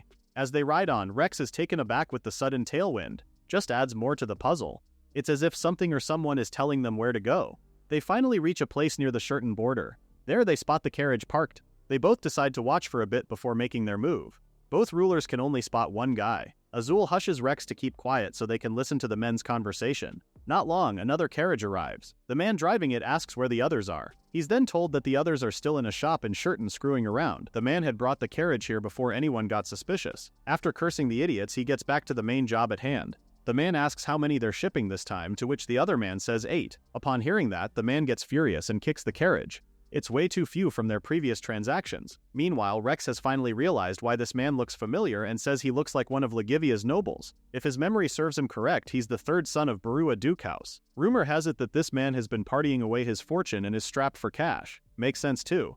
Azul tells him it's not really unusual for nobles to be involved in this sort of thing. Rex is now determined to wrap this up quick, so they both show themselves to the men. Azul then tells them they'll be inspecting their cargo ASAP. The nobles scream atop his lungs, asking who these people are. That's when Azul takes off his face cover and reveals himself as the king of The noble grits his teeth, confused why the king would be here in the first place. The noble then smiles wickedly, saying that the cargo is already outside Shurton's border, so they have no right to inspect anything whatsoever. That's when Rex unveils himself too, asking the noble to show him the cargo then. All the color on the noble's face drains as he takes in his emperor's face in front of him. Obviously he doesn't want to go to prison, so this idiot hurries and drives the carriage away. He carelessly does so and hits a rock, causing the carriage's door to unlock while it gets tipped over. Keel and the other kids are then whipped out of the carriage, landing on the rocky ground. Azul worriedly rushes to Seal, but Rex stops him, saying they need to take care of the Verona noble first. Frustrating agreeing, Azul tells Rex to take care of Seal and the children while he goes to capture the noble. The noble is still on the ground, wincing from the impact of his stupidity just now. He seems to recover a bit when he sees Azul's furious face. The noble quickly gets the young girl beside him and makes her his hostage, threatening a knife to her neck. Azul grits his teeth in frustration. Even Rex is calling this noble a bastard. CL also pleads for the noble to just let the girl go. Azul then promises not to harm the noble if he just lets the child go. The poor girl is already wailing as the man raises his armed hand, saying this is a warning to everyone and anyone who got in his way. He maniacally laughs, telling them he can kidnap as many children as he wants. CL dashes towards the noble, urging him to stop. Just then lightning strikes at the man, stopping him from further hurting the kid. Rex and Azul both shout CL's name in worry. Rex can't believe his eyes. There weren't any thunderclouds until a moment ago. Yet the weather changed so drastically in such a short period of time. Such an impossible occurrence. Furthermore, lightning shouldn't be moving the way it's striking right now. As if something's controlling it, Rex stares at CL's back. This puzzle just keeps adding more pieces to decipher. With all this emotion ravaging CL, the weather uncontrollably shakes. The lightning even starts striking at her. Worried, Azul tells him to stop moving. At this rate, CL realizes the lightning will eventually hit everyone. That isn't the goal here. He never meant to hurt anyone. All he wants is to protect the children. And so CL closes his eyes and clasps his hands to pray. The noble is as confused as Rex too. As he yells in frustration, he suddenly gets knocked out by a strong gust of wind. This has him letting go of the young girl. Luckily, Rex, though confused with the current situation, is quick enough to catch the young girl. Meanwhile, the noble hits a large tree. Now vulnerable, Azul strikes at him, plunging his sword just an inch from the noble's head. This isn't out of pity, nor is he saving the scum. The king of Shurton plans on wringing out every ounce of information out of this fool later. And so he butts his head against the nobles, rendering the latter unconscious. After that, Azul rushes over to CL. After confirming he's okay, CL apologizes for acting on his own earlier. Truth is, he was so scared that he might hurt the people he cares about with this power. This overwhelming power that he can't even control. Azul doesn't blame him, nor does he say anything. Instead, he gives CL a warm hug and pats his head, assuring him it's alright now, so CL just needs to relax and take slow, deep breaths. What they don't realize is that Rex is staring at them with much curiosity. The next day, Rex and his men are already outside Shurton Castle and are preparing to leave. Lagivia will handle the interrogation of the human traffickers and the search for the families of the children they rescued. Azul counts on his friend to do so. The children have taken a liking to the king too. Two are even being carried by Azul right now. He then urges the kids to get in the carriage. Meanwhile, the boy that Ciel initially rescued approaches him to ask when can he see his mom. The boy looks sad and guilty, citing he didn't really ask permission to be here and wonders if his mom is angry at him right now. Ciel crouches down to meet his eyes and clasp his hands with the kid. He then assures the young boy that his mom is definitely waiting for him right now, so he needs to hang in there just a little bit longer. After that, the boy bids Ciel goodbye before getting inside the carriage. Rex then steps beside him, saying Ciel shouldn't have given the boy false hope. Rex further states that chances are these children were abandoned or sold by their parents. Ciel tried to negate this, but Rex tells him that hope is a cruel thing sometimes. As Rex says, if these children cling to the hope of being freed from suffering, the despair if that doesn't happen might be unbearable. However, Ciel still thinks hope can also give one the courage to take the first step. Rex stares at him for a long while. For someone like Charlotte, wanting to marry abroad was an absurd idea. But when she was in Libera, Charlotte had thought that she could come to the barren lands to escape her suffering. She wanted to believe that if she took the plunge, perhaps something would change. And something did. Ciel then smiles at Rex, telling him that one can definitely escape suffering if they don't lose hope no matter what happens. That's what he believes in.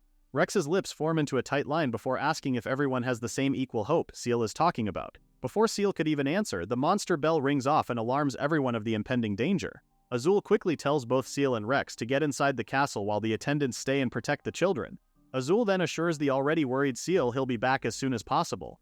A knight then urges both Rex and Ciel to get back inside while Azul departs for battle. Inside, Ciel is gazing outside the window, making Rex comment on how both Ciel and Azul are very overprotective.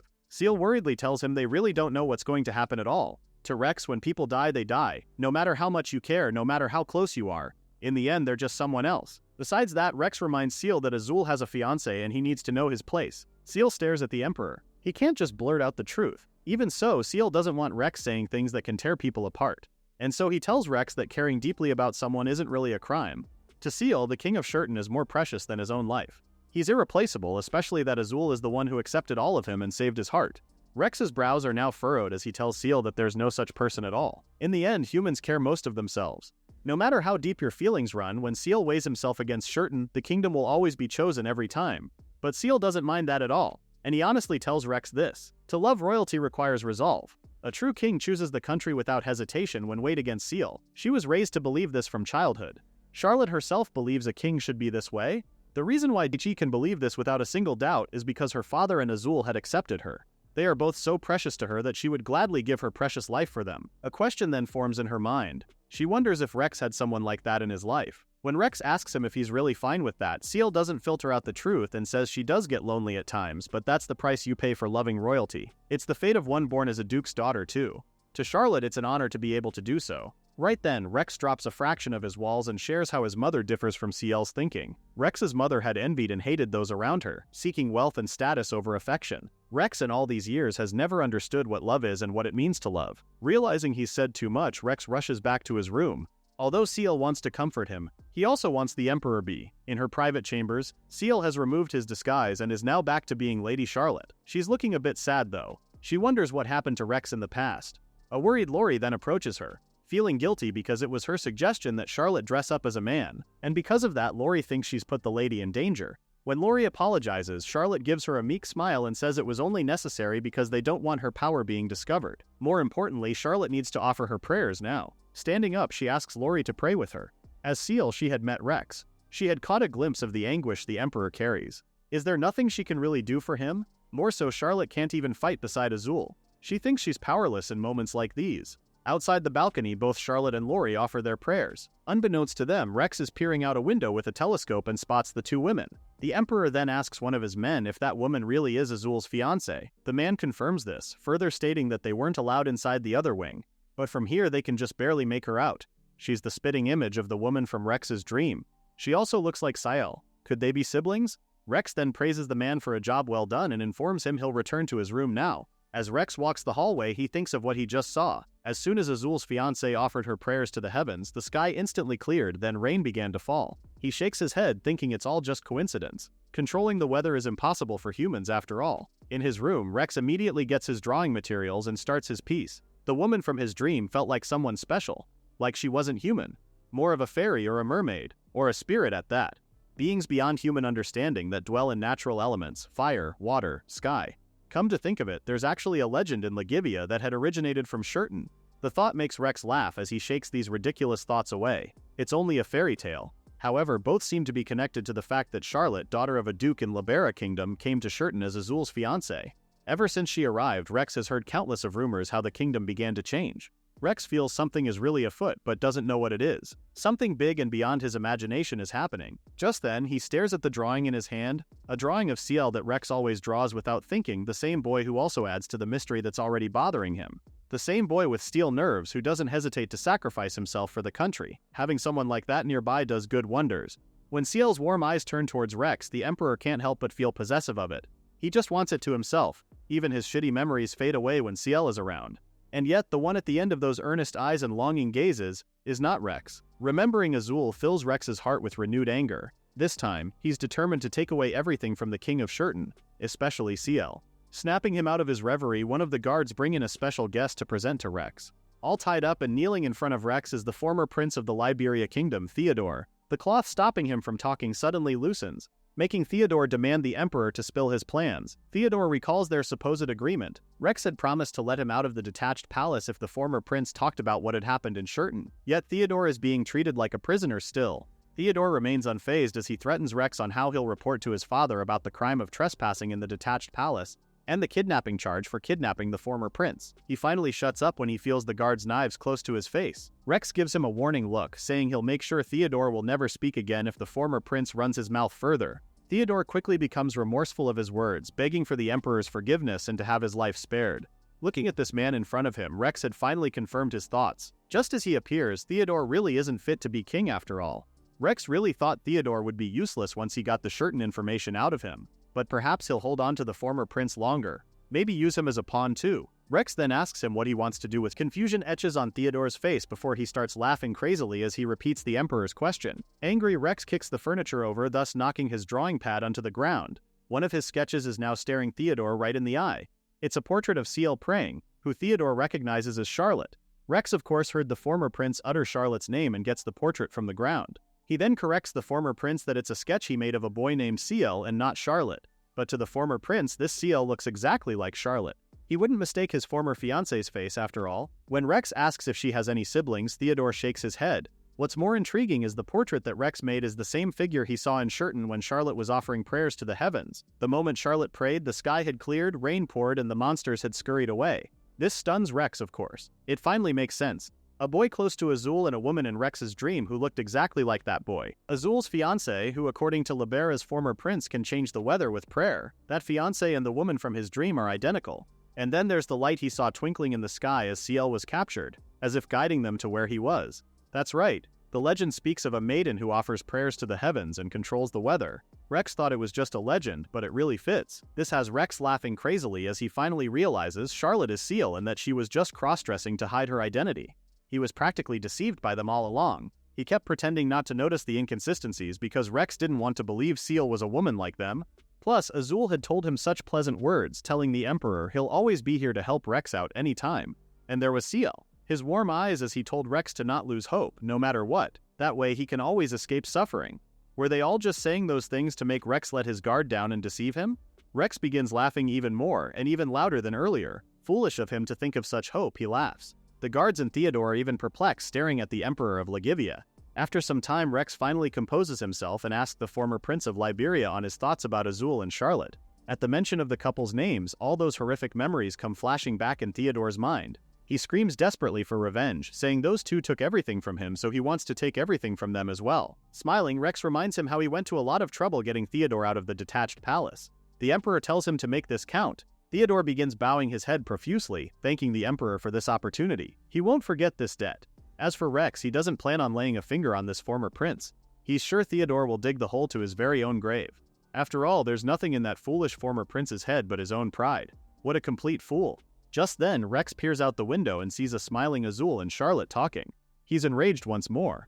To think they're smiling so calmly while deceiving him. These two really think they're making a fool of the Emperor of Ligivia. The next day, both Azul and Charlotte are in their shared room and are talking about Rex. Charlotte had told him about his conversation with Rex before, about the Emperor not understanding what love is. Charlotte had noticed Rex had seemed deeply troubled. Azul has been worried about his friend too and wants to do something for him. Azul then decides to check on Rex today. But before that, the door swings open to report an urgent matter to the king. After that, he goes straight to see Rex, who has decided to return to Ligivia today. Rex confirms this, vaguely telling Azul how things have changed and that he'll be leaving at noon. When Azul asks why the sudden departure, Rex doesn't even answer him. That's when CL comes rushing inside the room as well. However, CL is only met with cold hard eyes. Rex just turns away, telling them they don't need to see him off. Even when Azul tries to stop his friend, Rex has already decided to leave. Azul grits his teeth, frustrated at his friend for choosing a time like this to leave. And so Azul leaves Lori to look after. He also commands several soldiers to accompany Rex.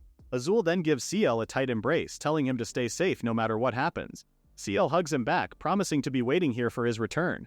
After thanking him, Azul leaves immediately. As Lori ushers CL to safety, he can't help but worry about Azul. No matter how many times he hears it, he can never get used to the heavy toll of this bell echoing in his chest. Just how many more times does he have to hear this sound? Each time he prays and waits for Azul. That's all he can do after all. Just then, a smell catches CL's attention and asks Lori if she also smells something sweet. Covering her nose, Lori confirms she also smells it. In any case, she quickly instructs CL to his room. However, they're taken aback when Rex is perched on the couch. He's been waiting for CL all this time. Lori immediately shields CL, telling her to step back. But they're caught off guard by Rex's guards, who immediately capture Lori and make her inhale from a drugged handkerchief. Lori quickly passes out, leaving CL in the hands of Rex and his other guard. When Rex orders his guard to let CL go, the boy goes rushing towards Lori's side. Rex then assures him that Lori's just asleep and that he won't hurt CL. CL looks at him with innocent eyes, asking the Emperor what he's going to do with him. Rex just smirks at him, telling him he didn't mean to frighten CL. He then asks CL if he should call him the maiden who controls the weather. CL's eyes grow as big as saucers. Rex knows about his powers. The Emperor may have realized Charlotte and CL are the same person. Well, Ligivia's soldiers were investigating them, but CL didn't realize it was to this extent. If he keeps lying at this point, CL won't be able to afford to make an enemy of Ligivia. CL then takes off his wig, revealing his true identity as Charlotte. She quickly apologizes, explaining how she just happened to meet Rex when she was in disguise, and after he mentioned his discomfort in women, Charlotte couldn't bring herself to reveal this form. As she continues to explain, Rex places a finger on her lips, stopping her from further talking. Rex points out how he's talking to CL, not to Charlotte. The Emperor just smiles darkly at her before turning away. Rex admits CL is still a mystery to him. Even dressed as a woman, he doesn't find him unpleasant. Now Charlotte's confused on what Rex is rambling about, especially the part where he insists on calling her CL. Rex then calls CL, telling him to come to Ligivia with him since he's taken a liking to the boy. Charlotte is stunned, confusion etched on her face. She thought Rex was uncomfortable around women, so why would he even think of taking her to Ligivia? And besides, Charlotte makes it clear that she's not CL and that she's Lady Charlotte. However, the words coming out of Rex's mouth are oozing with warning. He's asking CL, not Charlotte. He smiles at Charlotte wickedly. If the king's fiancé vanished from Shurton, it'd be an international incident. But if just some boy disappeared, there'd be no problem at all. Charlotte realizes the danger she's in now and quickly apologizes for this delayed introduction. Charlotte tells him he's not CL but Charlotte, fiancé to King Azul. She then declines the offer of going to Ligivia. With that, Rex threatens to declare war on Ligivia is Shurton's greatest supporter. Charlotte can imagine what happens if one earns the Emperor's displeasure. Rex is being generous enough to let her choose whether she comes to Ligivia of her own will or not. If she does come of her own will, Rex promises to continue supporting Shurton, but if she doesn't, he'll destroy Shurton immediately. Who knows what will happen to Shurton then? Rex then traps Charlotte behind a wall, placing a hand on her neck as he asks her to choose, come with him or war.